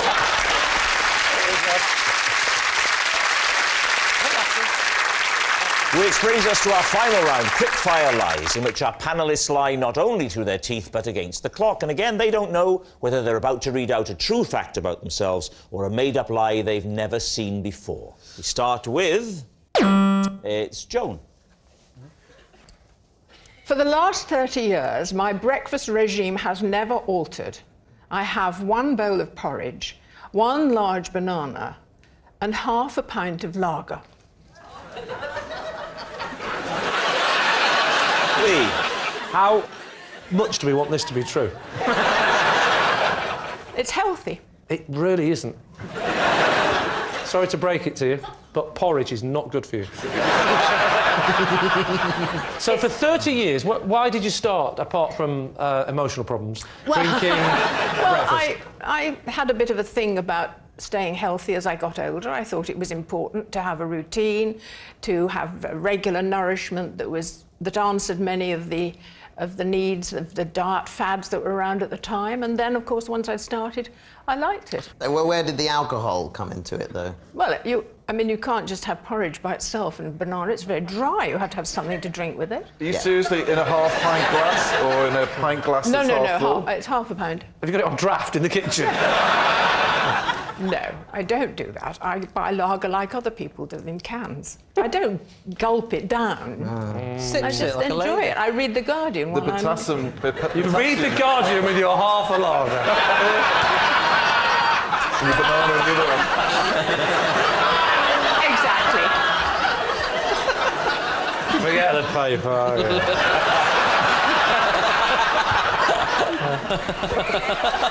So when you go abroad, do you hunt down bananas and lager? Yes, it's not difficult if you stay at the right places. It's not difficult to acquire lager anywhere in the world. All hotels do have lager. Yeah. Yeah, but why specifically? That's not the bit we're lager? doubting, David. Well, we're not doubting where you get them. Porridge is also well known as a breakfast food. I don't see which of these Actually, three I things do you disagree. think will This be is- somehow unattainable It's not in the places you might go and stay on holiday or on business? Some places you go to, you will find it difficult to find porridge. Where? Some of the Greek countries you'll find it difficult. Cyprus, you'll have, I know, a few I have to hotels. say, I have to... the Greek countries. I Well, can when think of I Greece. tell you,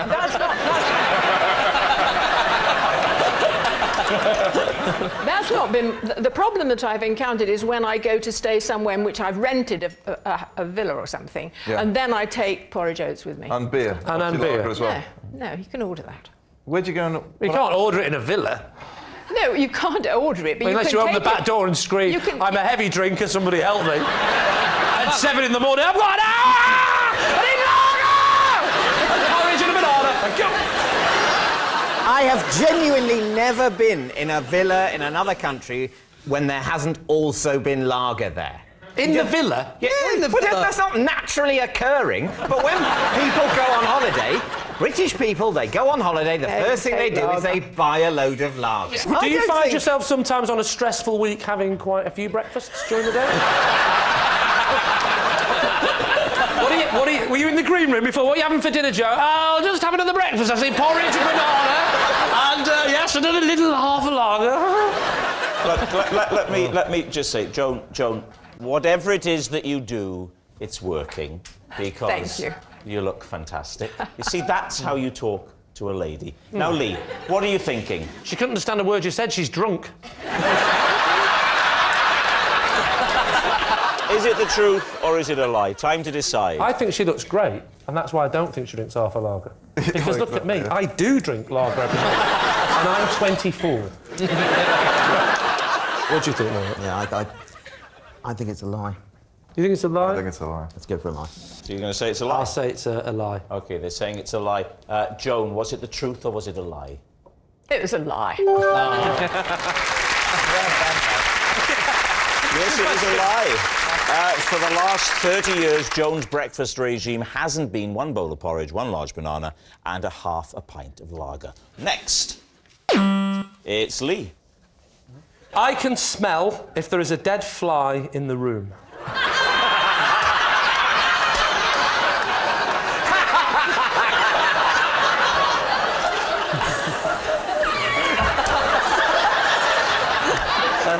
Can I just say, I know it sounds ridiculous, but I can smell a dead fly in the room.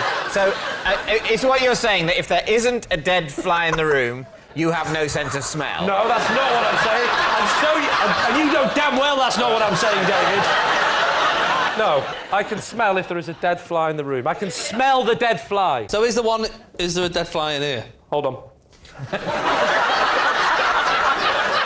No, I can't smell a dead fly in this room, obviously. This is So what there we is call a no- normal-sized room. I is it? see. Okay, well, I mean, a room in my house. How do you prove this? Do you actually sniff it out? Can you actually, like a sniffer dog, you actually find the dead fly with your nose? Or you just go... No.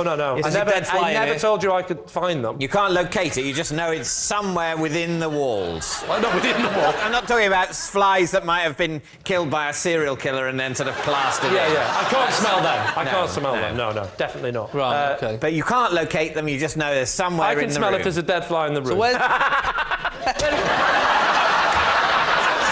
How can you put it to the test? Because you might have been in a room in which there was a dead fly and you have not smelt it and said there is no dead fly in this room. And people have believed you, and yet I've gone with- lurking in the corner... It's a good question, Joan. It's a very good question. And I wish that I had a good answer. Just by the law of averages, there's been too many times when I've gone in a room and gone, there's a dead fly in this room, and quite often we will see the dead fly. What do you mean Doesn't quite often? It has to be always. It has to be always. I can smell if there's a dead fly in the room, so I will go in and go, I think there's a dead fly in the room. That's just a polite way of talking, David. I don't go, there is a dead fly in the room! It's a fact every time! This room is a disgrace! I talk more softly than you, David. I have a softer... I don't show off about my talents. Okay. I walk in a room and I go, I think there's a dead fly in this room. In fact, no, I think you'll find there is definitely. There always is. There always is. What does the dead fly smell of? It's a smell that I wouldn't want to describe to a friend. Try. Imagine you're a wine connoisseur. Right. But it's the smell of a dead I'm fly. getting... Yeah, what are you getting? I'm getting a bit of wing. I'm getting another wing. And how many wings of flies? Was it 2 or 4? 4. Another wing. And no, wait. There's only 3 wings. I think I know how this fly died. You've not really described the smell there. No, you've described the body parts of a fly while making sniffing noises. Well, I can't. You know, I'm a professional. You're an amateur. I'm trying to say it in layman's terms. Well, earlier on, I was. I came to see you in your dressing room to say hello, and I had a little look in the window, and only now I'm thinking there was a dead fly in there, and you never mentioned it. Before you came, and I went, smell of fly. But I found that smell was soon overpowered, Jason. David, time to make your mind up. Is he telling the truth? Is that whole fly-smelling thing real? Well, let us pay him the respect of pretending to consider it. You don't believe him I when he do says... not believe him. Well, I think lie. You think lie, you're saying lie. OK. Lee, were you telling the truth, or was that a lie? I've actually started believing it myself. It's a lie. Yes, it was a lie. Lee can't smell if there's a dead fly in the room. Well, that noise signals time is up. It's the end of the show. I can reveal that Lee has triumphed by 3 points to 2. Unheard of. But it's not just a team game. My individual liar of the week this week is Warwick Davis. Yes, Warwick Davis. Who would have thought it? An Ewok who tells lies. Whatever next, Yoda trying to sell us mobile phones. Good night. That Friday night feeling, have I got news for you with guest presenter Robert Lindsay next to you on BBC One. Benedict Cumberbatch is Sherlock over on BBC Three now, whilst on BBC Four archive footage captures a musical revolution, the sounds of the 50s in rock and roll Britannia.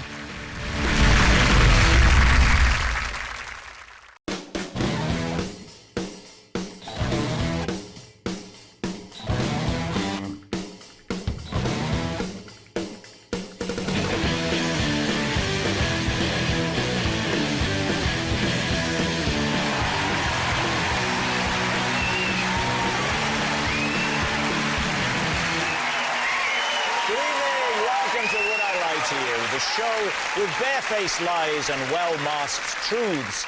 On Lee Mack's team tonight, an American comedian, actor and star of The Simpsons. One of the few people for whom having voices in his head is actually a good thing. It's Harry Shearer. And she presents the Great Pottery Throwdown, which I think is just smashing. It's Sara Cox. And on David Mitchell's team tonight, a comedian who used to be a glass collector in a comedy club. It was a tough job, but he picked it up as he went along. It's Jason Manford. And the BBC's former chief political editor. In 1 year, he asked politicians a record number of questions, 5,000, and got a record number of answers, 7. It's Nick Robinson. So to round one, Home Truths, where our panellists each read out a statement from the card in front of them. To make things harder, they've never seen the card before, so they've no idea what they'll be faced with. It's up to the opposing team to sort the fact from the fiction. And Jason is first up tonight. OK. I once wet myself whilst babysitting a toddler. Please, team. When was this? I reckon I was about 12 or 13. It's quite young to be babysitting. 12. Not in the north. A lot of people are parents by that. I was going to say. So whose baby was this then? Was it a neighbour's? It was no, it was like a niece. I think. Like a niece? No, it was. Was it a nephew? No, it was a niece. No, a cousin. Well, it's hard to It's a niece. Why didn't you go to the toilet? Because I heard like a voice upstairs. Like a voice? Like a voice, yeah. Like a niece's voice? Yeah. It was like a voice of a man, like of someone who shouldn't have been up there. Like it's like a voice that I didn't know. Yeah. And I just got scared. I thought it was a ghost. So you heard this voice and Yeah. you went to investigate. It was on the baby monitor. So what did the voice say? It said, Where's yourself? Go ahead. It wasn't an instruction. It was just like a voice. I'm in the toilet, it's occupied. So what did the voice say? Well, I can't remember the exact words, but... Well, you always forget what a ghost says. Did he speak in English? Yeah, it was English. What kind of accent? Like a northern accent. He wasn't going... Oh... He wasn't doing, like, a typical ghostly noise. It was just going... Hey up!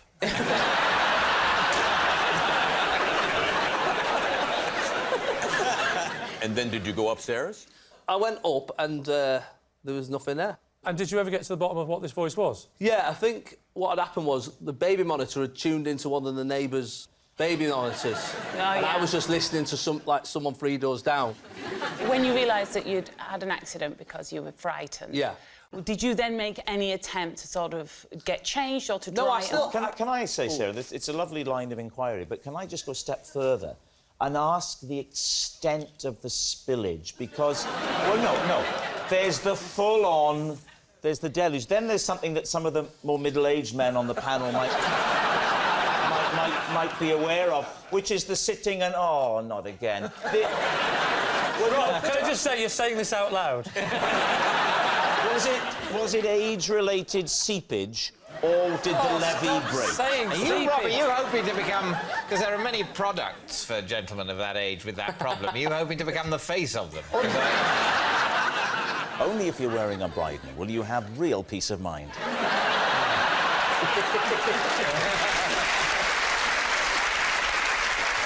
Rhymes with Dryden. Yeah, Dryden. Stay Dryden in a Bryden. There you go.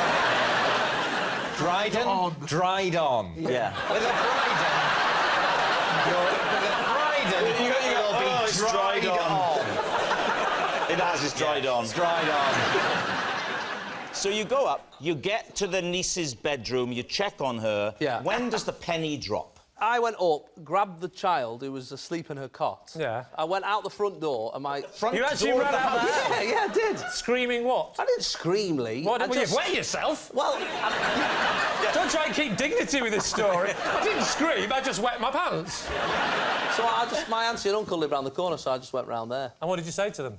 There's a ghost in the house, so I've got the baby. And what did they say? Have you wet your pants? So what's your team thinking? Harry, does this strike you as the truth? I'm still back at like a niece, like a nephew. Yeah. It was unsettling, wasn't it? A bit, that got me off my feed right there. So Harry thinks it's a lie, and Sarah says it's... I kind of think it might be true. Oh, split Oh, decisions, dear. I hate them. Who can persuade her the most? I think Smithers could. Can we make him do a voice, please? That's early. Yeah. Round one, person one. I thought at least have the dignity to wait to the second half. Is it truth or a lie? Never mind that, do Smithers. I swear,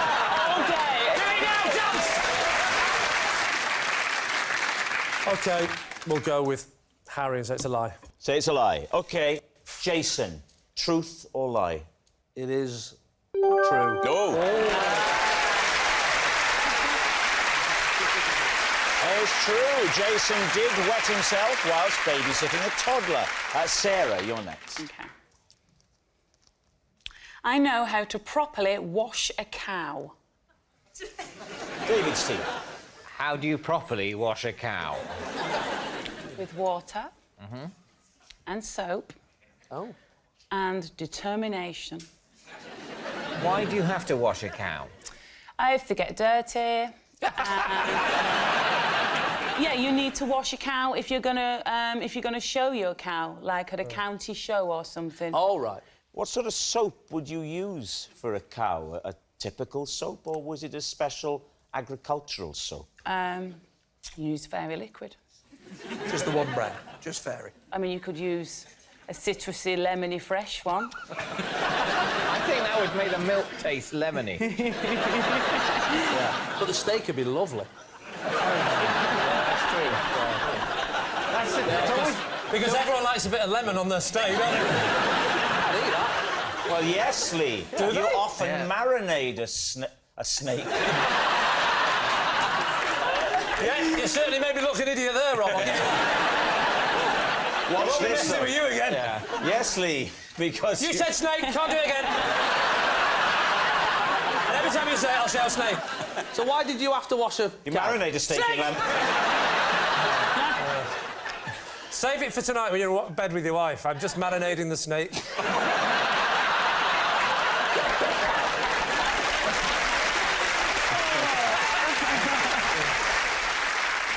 Why did you have to wash a cow? Yeah, I washed the cow because my dad's a farmer. And so we would wash the cows and take them to the shows, to like, the county shows. No, he's a nice man. What do you mean arable? I mean, they're cows. How can it be arable? What does arable mean?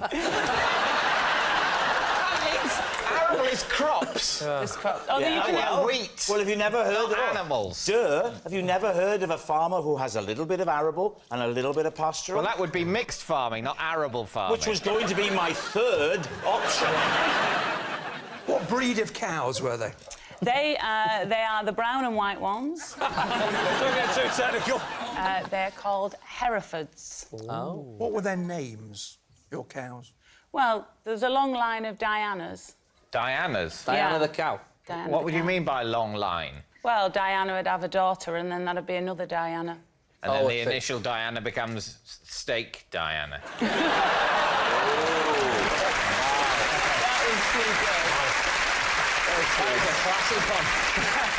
So, David, time to take a guess. What do you think? Nick? I'm suspicious. You think it's a lie? What a plausible lie. I think it's a lie. If you both think it's a lie... I'm afraid so. Yeah. Yeah, we're going to go lie. You're going to say lie. OK, Sarah, truth or lie? It's true. Yes, it's true. Sarah does know how to wash a cow. Our next round is called This Is My, where we bring on a mystery guest who has a close connection to one of our panellists. Now, this week, each of David's team will claim it's them that has the genuine connection to the guest. It's up to Lee's team to spot who's telling the truth. So please welcome this week's special guest, Claire.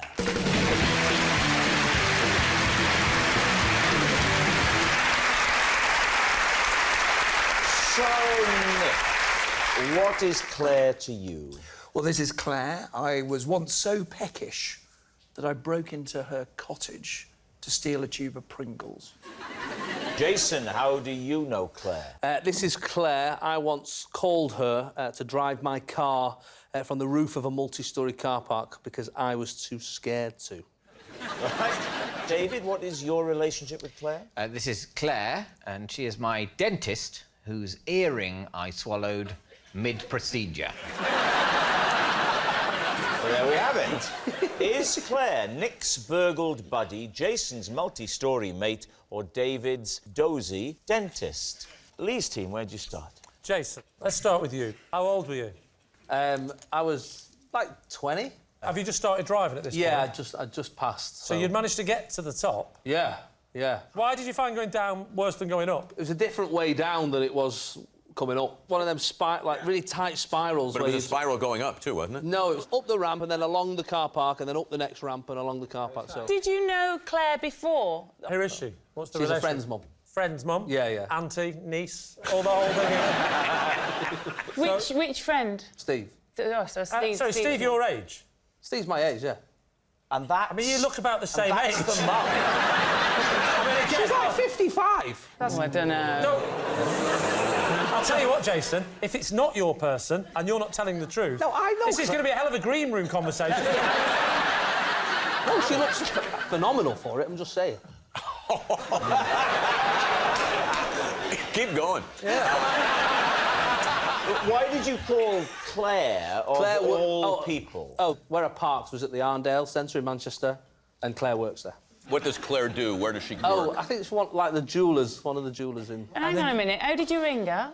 Just on my phone. On your mobile? Yeah. When I'm not that 20 old. years ago? It wasn't 20. Come on now. 18 years ago? See, not nice, is it? 14 years ago. 14 years ago. Jason is 34. You're 34? Yeah, that's not even a lie. That's true. And you had... Wow, have you had a really hard life?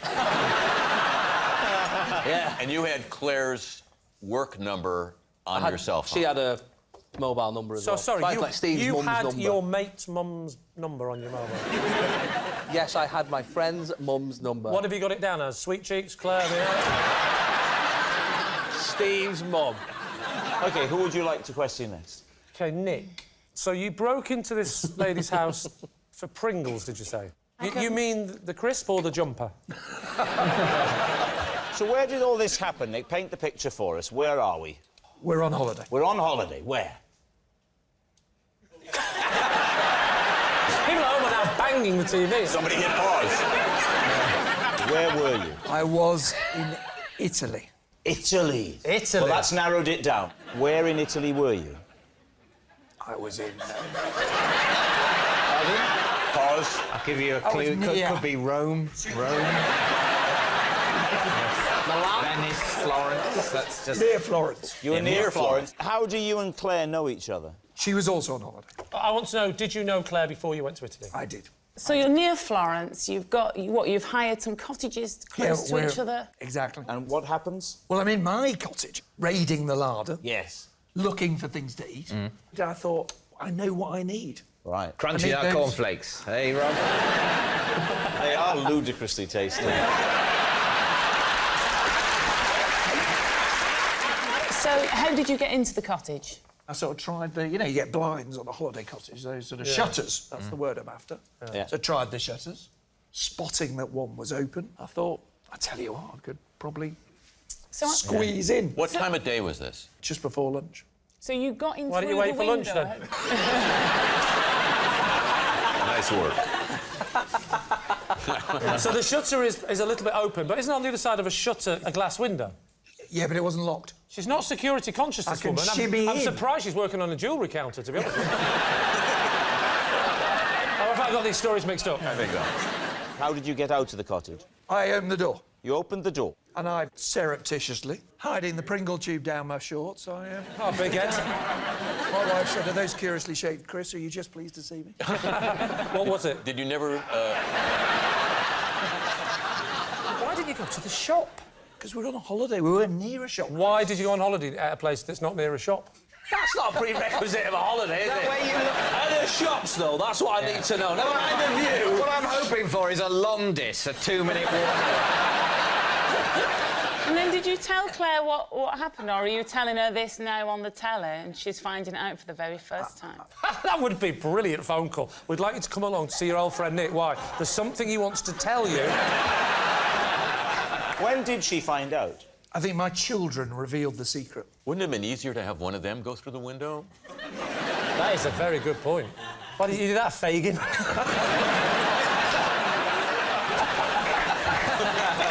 All right, now what about David? David, could you just remind us again how you know Claire? This is Claire, and she's my dentist. Oh, yes. Whose earring I accidentally swallowed mid-procedure. OK. What kind of earring was it? It was just a stud. What was the procedure? It was a dental procedure. No, it was actually a cleaning. Not polishing, a cleaning. I won't clean my teeth myself. So you pay her at a dentist's rate to do hygienist's work? I want an expert. Yeah. I get a brain surgeon to clean behind my ears. What made it suddenly just fall out? Did you grab at her in terror? No, I didn't. No, I'm scared.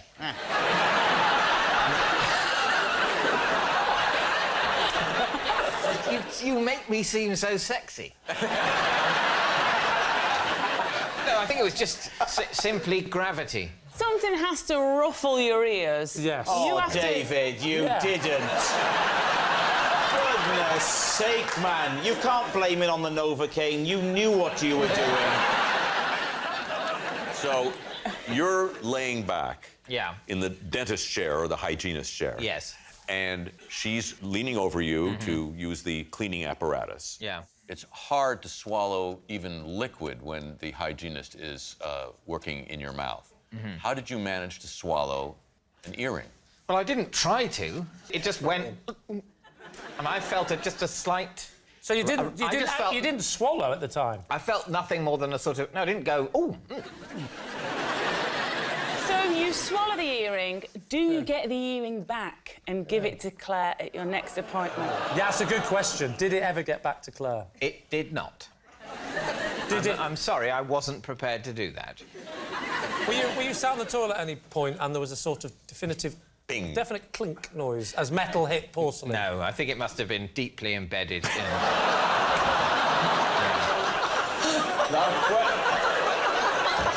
When you... Oh, God, give us a minute. It must have come out, you know, mid-log. Yeah. You could have at least used it for a very unusual game of pass the parcel. So you were having... It's unusual, the adjective you want to use. The right word. Unusual's probably not a strong enough word. Sorry, kids, the clown's cancelled. But in better news, David's brought his little thing to show. Stop the music. I don't even want the earring.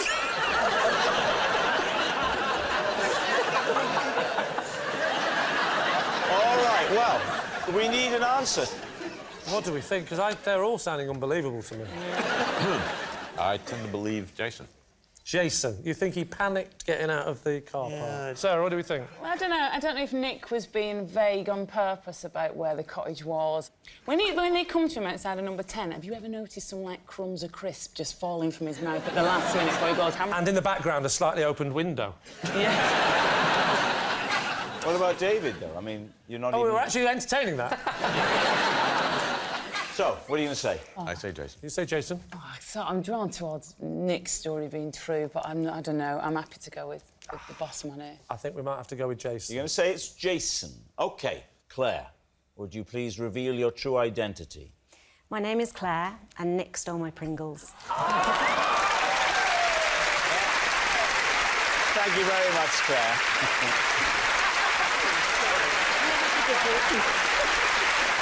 Which brings us to our final round, quick-fire lies.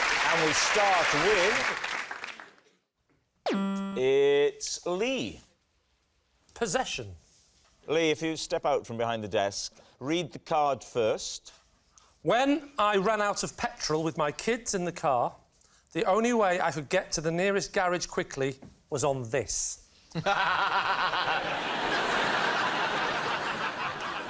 Yeah. Pop that down there, sir. Brilliant. So where did you break down? I broke down just after this round, crying.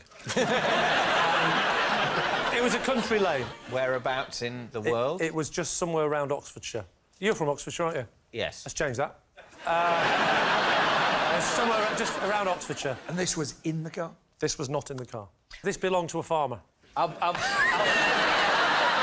to a farmer? The smallest, campest farmer you can imagine. So I run out of petrol, we're in the middle of nowhere, I pull over near the hedgerow bit. Yeah. And then I remember passing a petrol station back there. How far? A mile? Half a mile? About a mile and a half. Mile and a half? A mile and a half? And you didn't just think, I'll walk a mile and a half? No, it's not, it's 3 miles, isn't it? Because you've got to get back as well. That's got true. you there, isn't he? Yes. What with you all Oxbridge and everything and him having no education, that's quite embarrassing.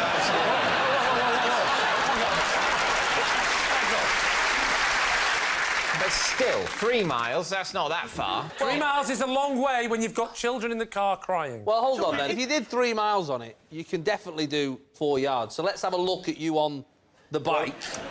And then, let me finish the story. And I remember as I came back with a petrol canister, falling off and damaging my leg and vowing that day never, ever to ride one of these beasts again.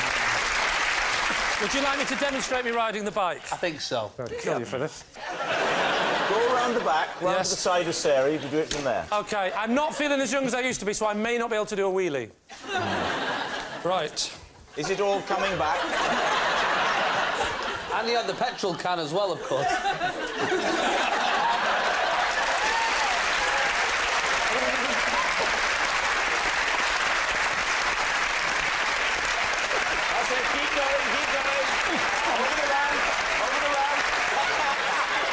Petrol can! It's all right. Ow! I've gone over there! I've got the petrol can! I'm coming, kids! Kids, I'm coming! Stop crying! Tell your mother not to divorce me! I've got the can! Yes, just like that,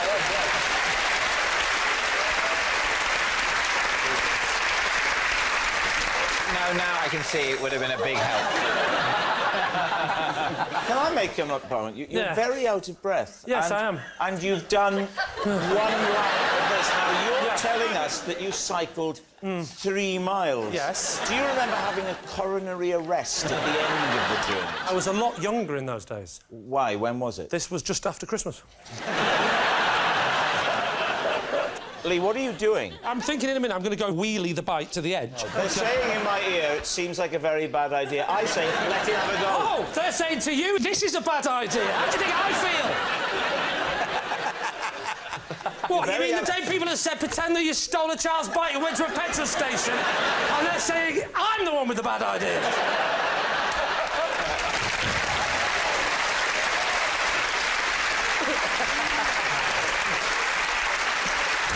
I'll just say, Rob, come here. You with your little body. Come on.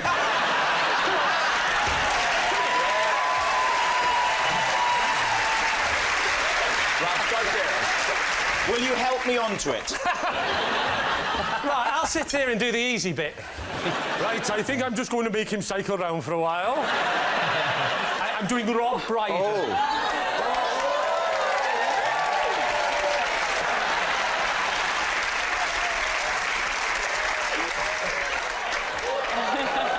Fair play.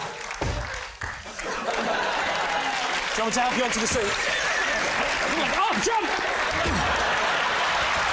Thank you. So, while Lee brings that huge bike back up, what are you thinking? Stop me if you object, but I think we're going to say that it's a lie. You're saying it's a lie? All right. Yeah. It is, in fact... A lie! Yes, it's a lie. Lee didn't ride a child's bike to a petrol station. Stupid game! Next. It's Harry. At a White House drinks reception, I was asked to judge who could do the best Mr. Burns impression out of Barack Obama, Bill Clinton, and Bono. Oh, This is the best thing we've ever had.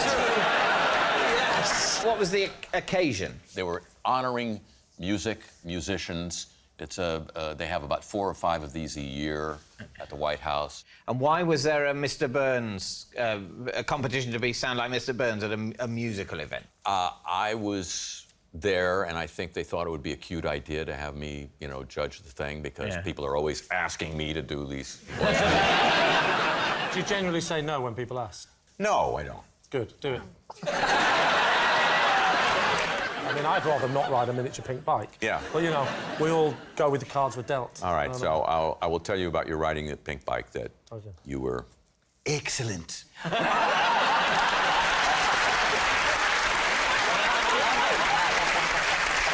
One word gets a round of applause. I cycle round twice and am mocked. And were they like the finalists? They were the finalists, yes. What did they get to say? Release the hounds. Excellent. And I think a couple more. And who was the best? I judged Barack Obama the best. Very wise. Yeah. It was his house. Yeah, absolutely. Whereas Bono? His Burns was a little too breathy, I thought. Could you give us an approximation of Bono's Burns? Release the hounds, release the hounds, something like that. Oh, release the hounds, release the hounds, release the hounds. Something like that. No, it wasn't like that. No. And what about... Tom Jones? What about Claire? Release the hounds. And what about... Bill Clinton? Bill Clinton. Well, you got to release the hounds now. I did not release those hounds with that woman. David, what are you thinking about Nick, that? you know how the centres of power operate. Is this kind of a do? Totally plausible. It's plausible that they'd have plausible. a competition like that? I think so. They wouldn't... Obama, Clinton, get on well. Yeah, Bono's everywhere, isn't he? Bono's He's like, there. it's like Mickey Mouse, there's one in each continent. I think he's telling the truth himself. Well, I think, you know, we can't imagine a party at the White House, We can't really. imagine what It's that would just, be like. But, you know... Well, I mean, you've been to Buckingham Palace, haven't you? I've been to a buffet at Dale Winton's house. That's about as... That's as close as I've got. So, All right, what are you going to say? I think we're saying it's true. You're saying it's true? OK, Harry Shearer, truth or lie? Sir, you have to tell him now. All right, I will. Don't rush it, 'cause I want to hear that again. It was a lie.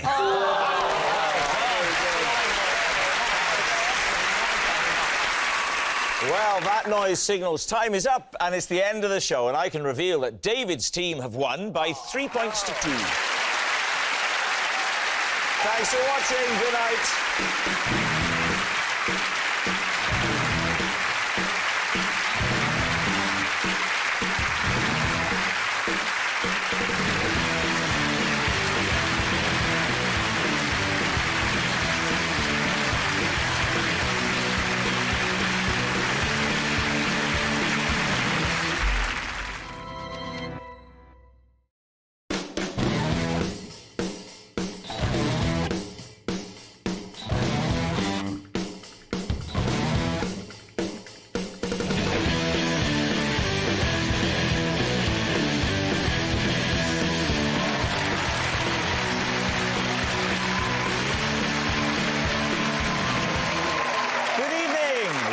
To Would I Lie to You, the show that separates fact from fiction. On David Mitchell's team tonight, a comedian who once appeared in a stage version of Chitty Chitty Bang Bang, a musical about a flying car. I'm surprised that took off. It's Jason Manford. And a former Bake Off star. But don't worry, I'm not going to do any cheap baking puns, not for all the dough in the world. It's Briony May Williams. And on Lee Mack's team tonight, a pop star who as a child often appeared with her mum on Blue Peter, presumably introduced with the words, "Here's one I made earlier." It's Sophie Ellis-Bextor. And a comedian who supports Arsenal. So tonight we've put him on a team full of promise that will nevertheless lose. It's Loyiso Gola. We begin with round one, Home Truths, where our panellists read out a statement from the card in front of them. To make things harder, they've never seen the card before, they have no idea what they'll be faced with. It's up to the opposing team to sort the fact from the fiction. And Jason, you're first tonight. Oh. I taught my kids the alphabet by singing it to the EastEnders theme tune. Well, they've got to hear it. Jason's panicking now because he knows the EastEnders theme tune, but he doesn't know the alphabet. We're not going to ask you to do it just yet because we can't win. If he does it badly, he might be bluffing. If he does it well... We could all try and do it together. Well, I mean, I've taught my children. I can teach you. Yeah, let's do it. It's just one note, one letter. A, B, C, D, E, F, G, H, I, J, K, L, M, N, O, P, Q, R, S, T, U, V, W, X, Y, Z. Lovely. No. Not lovely. You're clapping, but that's not got a definite end. It does, you stopped mid. And that's how you learn the alphabet. Yes. But he didn't do that, You're did he? a better parent than I am, no. I might incorporate that. I've got a 3-year-old who's going through it at the moment, Okay. so... Right. although we're doing it with Corrie. Trying to mix it up a little bit. You could do Corrie for counting. 1, 2, 3, 4, 5, 6... Are there any other things you put to theme tunes? Yeah, we do the periodic table elements to Doctor Who. Is EastEnders on in South Africa? No. Just get the box set and catch up. And it was a letter to a note. Because you could have gone A, B, C, D, F, G. Yeah, but I wanted to make I it... haven't finished. H, I, J, K, L,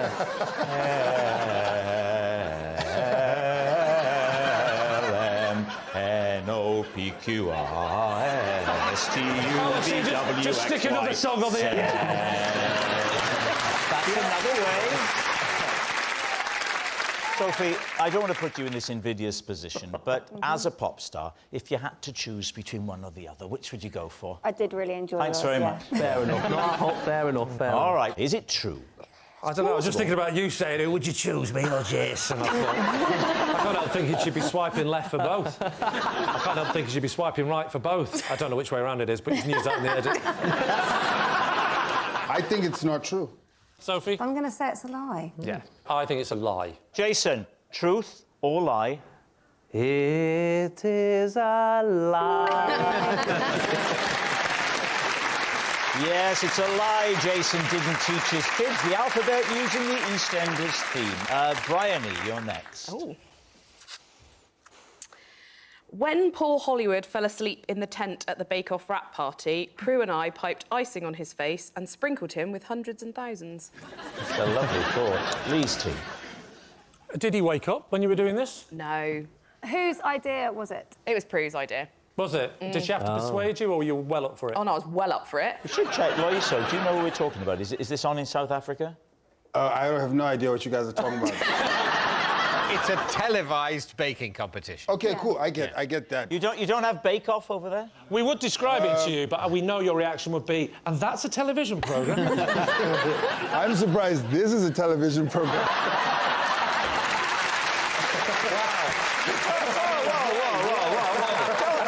Don't encourage him.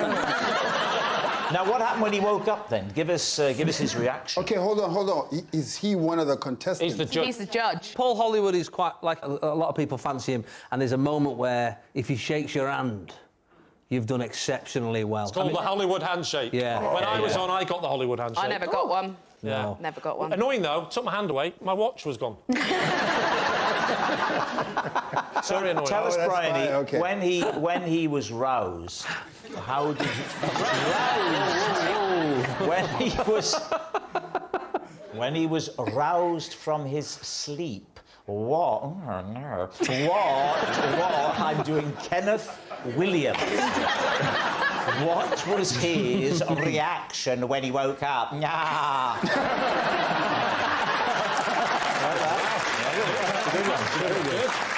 Well, he was very angry. He just got really cross, shouted at us and stormed off. Fair enough. Well, what do you think? I mean, she was definitely on Bake Off, we know that. Yeah. Well, I like to think that Paul Hollywood would just find it a bit funny and just sort of go, oh, You guys. cheeky, yeah, you guys. Yeah. I'm gonna say it's a lie too. You say lie? Yeah. You say lie.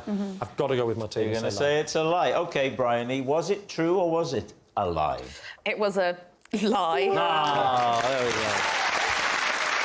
Yes, it's a lie. Briony didn't cover Paul Hollywood's face in sprinkles. Loyiso, you're next. Once while staying in a hotel, I was accused of keeping a baby in my suitcase. Wow, this team. This programme's taken a turn. There's a lot to unpack there. Yeah, keeping a baby. Good one. Very good. Very good. It's nice to have proper jokes. Keeping a baby in a suitcase. Yeah. So how did this accusation come about? I was in a hotel foyer and someone said, "Sir, there's a baby in your suitcase." This is a bit crazy, but I have an alarm. Yeah. And it wakes me up in the morning so I don't miss my flight. And so this particular time, I'd woken up early. OK. Yeah. And so the alarm didn't go off and I didn't switch it off. Oh, I see. And what is the sound of It's the a alarm? crying baby. So you've chosen... So do you have children? You have children of your own? No, I don't have any. You have to think about that then. So no children, but you've decided to do is get the worst part of having children and make it your alarm clock. Yeah, well, that's because my friends who have kids have told me that that sound will definitely wake you up. Oh, I see. So it was still in your suitcase, and then it went off, and the crying appeared to come from the suitcase. Did you have to open the suitcase to prove that it wasn't a baby? At some point, yeah. Did you? Wow. Of course he did. Can you imagine security going, is that a baby in there? No. All right, then we'll leave it. Jason, what do you think? I sort of think it's true. It's so crazy. What do you think? Yeah, I'm kind of at that same point that it's so crazy that it might be true. Yeah, it might be true. I mean, I don't understand why the noise of a baby crying rather than a normal alarm. Well, think about it this way. Yeah. The same app gives you, like, tons of sort of sounds to go to sleep to as well. Why is he trying to convince us? Well, yes, he's trying to convince us. He's trying to convince us. We were already going towards truth. That's the obvious sign of a lie when people want you to believe it. Come on, what's it going to be? How I'm baffled. You're a little thrown, aren't you? I think of it as a little thrown. Thank you. Very nice. Very nice. I just think true. You still think true, despite the last-minute attempt to convince? Yeah, I think it's double bluffing. Still true? I think lie. You've gone over. Sorry. I'm going to go true. Oh, how upsetting will that be for Briony? You're essentially calling her a liar. I'm not calling her a liar. I'm calling her an idiot. All right, Loyiso, was it the truth or was it a lie? It is the absolute truth. It's true. Loyiso was accused of having a baby in his suitcase. Sophie, you're next. During lockdown, I cut my son's hair so badly, I gave him £20 to tell his dad he'd done it himself. David's team. So what went wrong with the styling? I am really bad with cutting my son's hair. I've tried a few times with different kids, and... All your own, though. yeah. What was the look you were going for? Just to make it shorter, just a trim. And if you had to pick between, say, mine and Rob's and Lee's, what would have been the dream style? Yeah. You're looking like a woman who needs more options. Well, I'm thinking none of you really have the same hair as Ray. It's almost like quite surfer dude at the moment, and I just tried to give it so that he could just see again. Surfer dude? So David? How did your husband, their dad, react? So he guessed pretty quickly, but I think Richard mainly found it funny, luckily. Oh, OK. That's lucky, because it's pretty awful. What, the bribery bit? Well, all of it, actually. I mean, you imagine that, taking money for lying. Who among us would do that? So what's it going to be? I think true, because as someone who uses bribery regularly in parenting, I can say that's completely plausible. I can completely believe the story. I just think you've priced yourself wrong. It's too much. Well, you've got to be thinking chocolate. That's the thing, because the thing about chocolate is that children really like it, but it's incredibly inexpensive. My parents brought me up to believe that a chocolate digestive cost about £75. All right, so what's it going to be? I think it's a lie. I don't It's a think she lie. would do that. It's true. I think we're going to go lie. Sophie, truth or lie? Luckily, I was lying. Yes, it's a lie. Sophie didn't give her son a terrible haircut. Our next round is called This Is My, where we bring on a mystery guest who has a close connection to one of our panellists. This week, each of David's team will claim it's them that has the genuine connection to the guest, and it's up to Lee's team to spot who is telling the truth. So please welcome this week's special guest, Kath.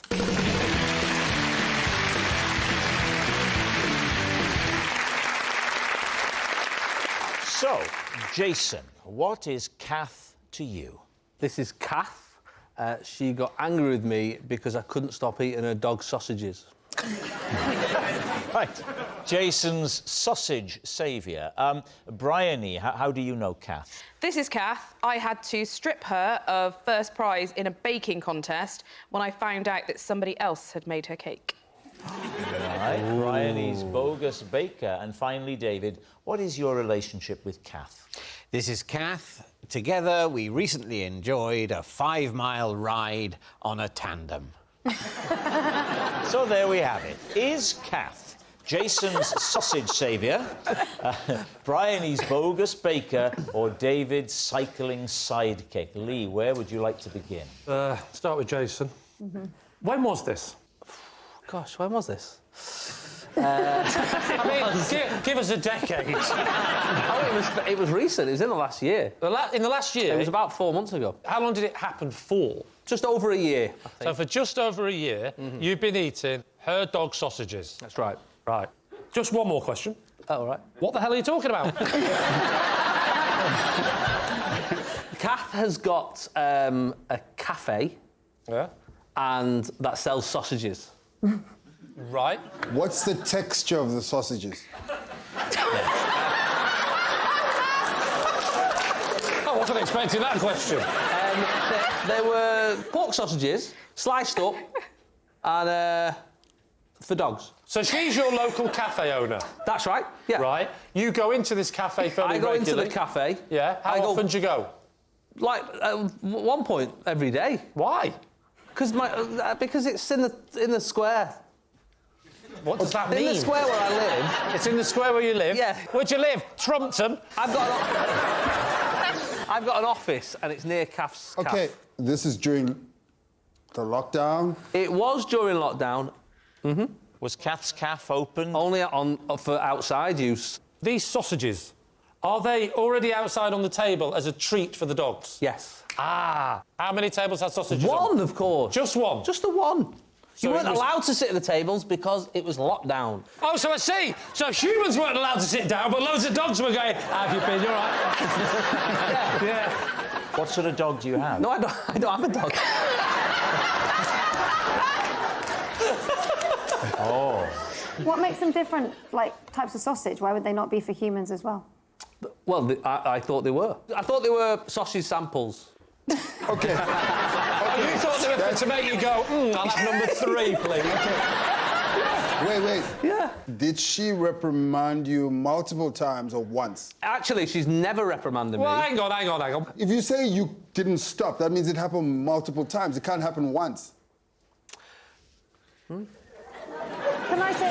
No. You're getting me mixed up. You're getting me mixed up here. Sophie, what... He's got a question. No one's ever done that on this show before. Go on. No, I'll take another question, please. It's not question time. Yes, the lady there in the sparkly dress. What would you like to say? Just answer the question! So what happened was she put a sign up to say, can you stop eating the dog sausages? Just dear Jason! Not for everybody. No, it was a general, like, someone's eating the sausages. Yeah, and I'll turn around and if the back on the table will say no more about it. How many times did you do it? And how did you find out that you were in the wrong? Okay. When he was on all fours licking the water. She said enough is enough. Because one day I got to the cafe and there was a sign saying these sausages are for dogs, can you stop it? Did you go in and tell her, oh, by the way, that is me? I think it might be mainly me eating the sausages. I never went face to face, said, oh, by the way... So you didn't mention it to her at all? No. Must have got a hell of a shot when she got the call to come down today. What the hell's this about? OK, I'll come then, but what the hell am I going to hear? Has he been stealing from his shop? What's he been doing? No, she just came down. Yeah, I'll come. Don't you want to know why? Yeah! There's nothing left at home. I'm bankrupt. Someone keeps eating all my dog sausages. Who would you like to quiz next? I mean, wow. I mean, give the poor fella a break. Jason, have a drink. We'll come back to you in a minute. There's a bowl on the floor there. Just remind us, Briony, what's your claim? I had to strip Kath of her first place title because her cake, she'd not baked it. OK. And when was this? This was August 2019. That's post-Bake-Off for you? Post-Bake-Off, yeah. Is it a village fete or something? Yeah, a little village just outside of Bristol. So people just bring the cakes to the competition? I know, it's incredible, isn't it? That means you don't see the process. They bring the cake. Yes. It's an absolute lie, because you don't run a competition that way. What do you mean? What? You can't. People just can't bring the cake. They can. Yeah, they do it all the time. They can. Yeah. That is so flawed in so many Yeah, but ways. that's the craziest thing to me. It is so... I agree. What you're doing is deconstructing 300 years of British I was culture. going to say. Let's let Briony now paint a picture Yeah. of the whole day. So it's a, classic village fete, and they had a little marquee trying to recreate the tent, and people brought their cakes Yeah. for me to judge. What was Kath's cake? Kath's cake was a chocolate fudge cake. And who had made Kath's cake? And well, before you tell us, how did you find out that Yeah. someone else had made it? Well, I mean, this is very village fatey, but it was actually one of her neighbours came over to tell me that she knew that Kath had bought it. Oh, she bought it? Like Midsummer Murders. Yeah. Didn't the box and the cellophane and the price sticker give it away? Yeah, it said taste the difference on it. I didn't pick up on it. He's always making caterpillar cakes. So what did you do? You were given this information, puts you in a very difficult position. Yeah. What did you do? Well, I pulled Kath aside and had a little you chat. didn't hesitate? Yeah, I had a little chat with her. And what happened then? Well, she was remorseful, but we had to take first prize off her because I can't give her first prize for a cake that she didn't even make. I'd say what we have learned, despite what Bake Off tell you, shop bought, clearly nicer than homemade. What about David? David. It was so long ago. What did he say? I said, this is Kath, and together we recently enjoyed a 5-mile ride on a tandem. Right. Front or back for you? Yeah. Front. Wow. And how do you know Kath? From the tandem ride. The first time you met was... That was the you first met her time on we the met. bike? I met her... Wow, that's a place to meet, isn't it? No, I know, I met her... Stop riding so close! I hired this with Kath at a bike hire shop in the New Forest. Sorry, you hired it with her? Yes. But you don't know her? No, we were in the queue. Right. The only bike that remained was a tandem. Oh! What were you doing in the New Forest in the first place? Why were you down there? I was down there shooting a big new drama for Sky. What sort of character were you playing? Posh and repressed or repressed and posh? That's the journey, actually. He goes from one to the other, and it's over just 12 episodes. I don't understand the motivation to do it. Why was it important that you ride on that particular day if you're there shooting something and you can come back the next day? Well, I had a surprise day off because Ian McKellen's knee was playing up. And I thought you say Ian McKellen's knee was playing my part. No, he was... We was... He'd do a good job, wouldn't it, his knee? It's not working. Could we give David the day off and let my knee do I it? have to say, McKellen's knee does a wonderful sarcastic expression that puts me to shame. But anyway, I was determined to have a bit of recreational fun in the New Forest, and I wasn't going to give up on a bike ride just because I was last in the queue. When you got off the bike, did you spend a little bit longer together? Did you say coffee or anything like that, or did you just end it there? Pedalo? It was, we had I think a 2 or 3 minute chat, but we didn't go for coffee. I'll tell you what, David, it strikes me that Kath does look as though she could be on the back of a tandem. If you were to position yourself in front of her, that might sway the team into believing in your it was you. view, would achieve something. I think it would, yes. All right, I will do it. Here we go. Sorry about this, Kath. I haven't done my warm-up, but, leg goes over there. Oh, well, that's a very low crossbar, if you don't mind me saying. No, absolutely, I do have trouble with it. Fortunately, they had a little set of steps. So I was able to imagine I'm climbing the steps, over I go, onto the seat, very comfy. There we go. And, now, you want to check that Kath was happy. Are you happy, Kath? Are you happy, Kath? Take that as a yes, and off we go. And there we go. There's some New Forest ponies there. That one looks like it's got mange. Over a cattle grid. David, I have to tell you, she's making very little effort. Do you know there are times in your life where you question some of your career choices? Back to the hire shop. There we go. Both brakes. There we go. There we go. Put it and then prop the thing up, down the little staircase. Very nice to meet you, Kath. There you go. Lovely. We need an answer. Is Kath Jason's sausage saviour, Briony's bogus baker, or David's cycling sidekick? It's a hard one, this. I'm going to let you two decide. I'm going to go with Jason. You're saying Jason ate dog sausages? Yeah. I'm going to say the cake one, actually. I'm going to go cake. OK, I'm slightly more towards Jason. Oh, have you changed?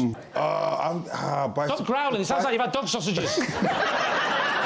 What are you going to go for?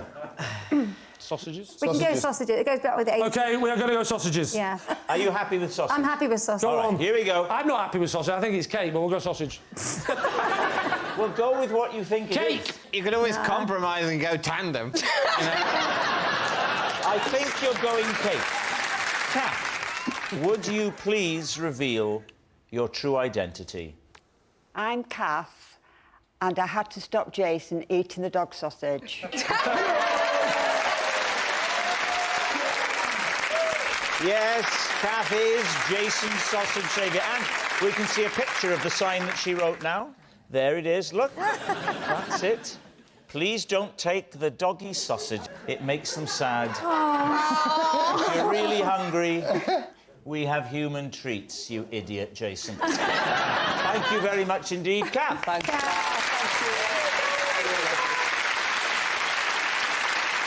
Which brings us to our final round, quickfire lies, and we start with... It's... Lee. Possession. Ah, now, behind you, there is a possession. Could you bring it to the desk, please? Ooh. Oh. OK, now pop it on the desk. Oh, yes. There we go. Oh, right. This should be easy. Right, just get rid of that. This is the black cloth that I used to have to stop the sunlight waking me up in the morning. Now, I think you're being deliberately obtuse for comic effect. There we go. These are my uncle's bagpipes. Years ago, I used to go busking and would pretend to play them while miming along to a speaker hidden under my kilt. David's team. How long ago was this? Oh, this was years ago. Years ago. Just think of the size of speakers years ago. What, give us a taste of the size of the speaker. No, it was about so big. Can you pick them up and show us how you Show us told how them? you would style this out with the bagpipes. Well, how you hold the bagpipes? Indeed. OK, well... Confident. So, you get this bit. You get this bit like that, and then you swing that like that, and then you stand like that, and then... Is that one meant to hang there? Yeah, like that's to hide the wire. Must have been a strange sensation having something hanging that far down. Well, it's not so much how far down it was hanging, it was the noise it was making that was different. I didn't supposed to do that. I'm sorry. We've done what we can for your octopus. I'm afraid we had to put it down. When you're ready, just press your crotch. Go. And here's the music.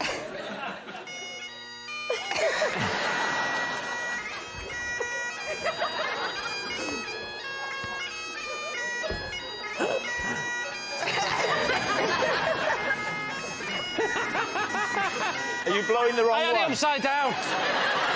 I will say, so far, it's very convincing. Yeah.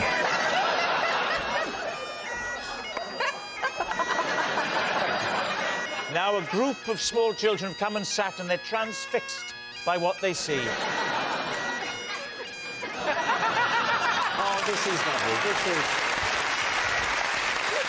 Oh, all right, we've suffered enough. Yeah. You wonder why they want independence.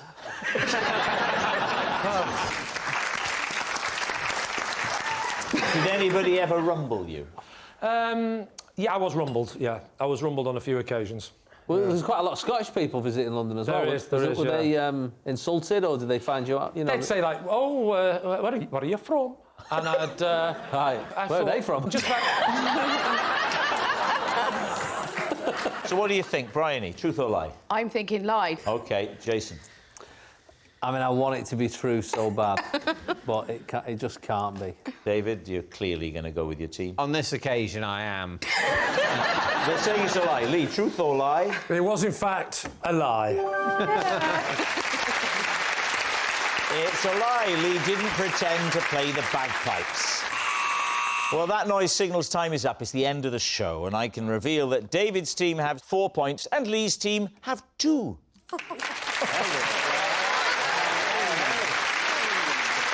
Thanks for watching. We'll see you next time. Good night.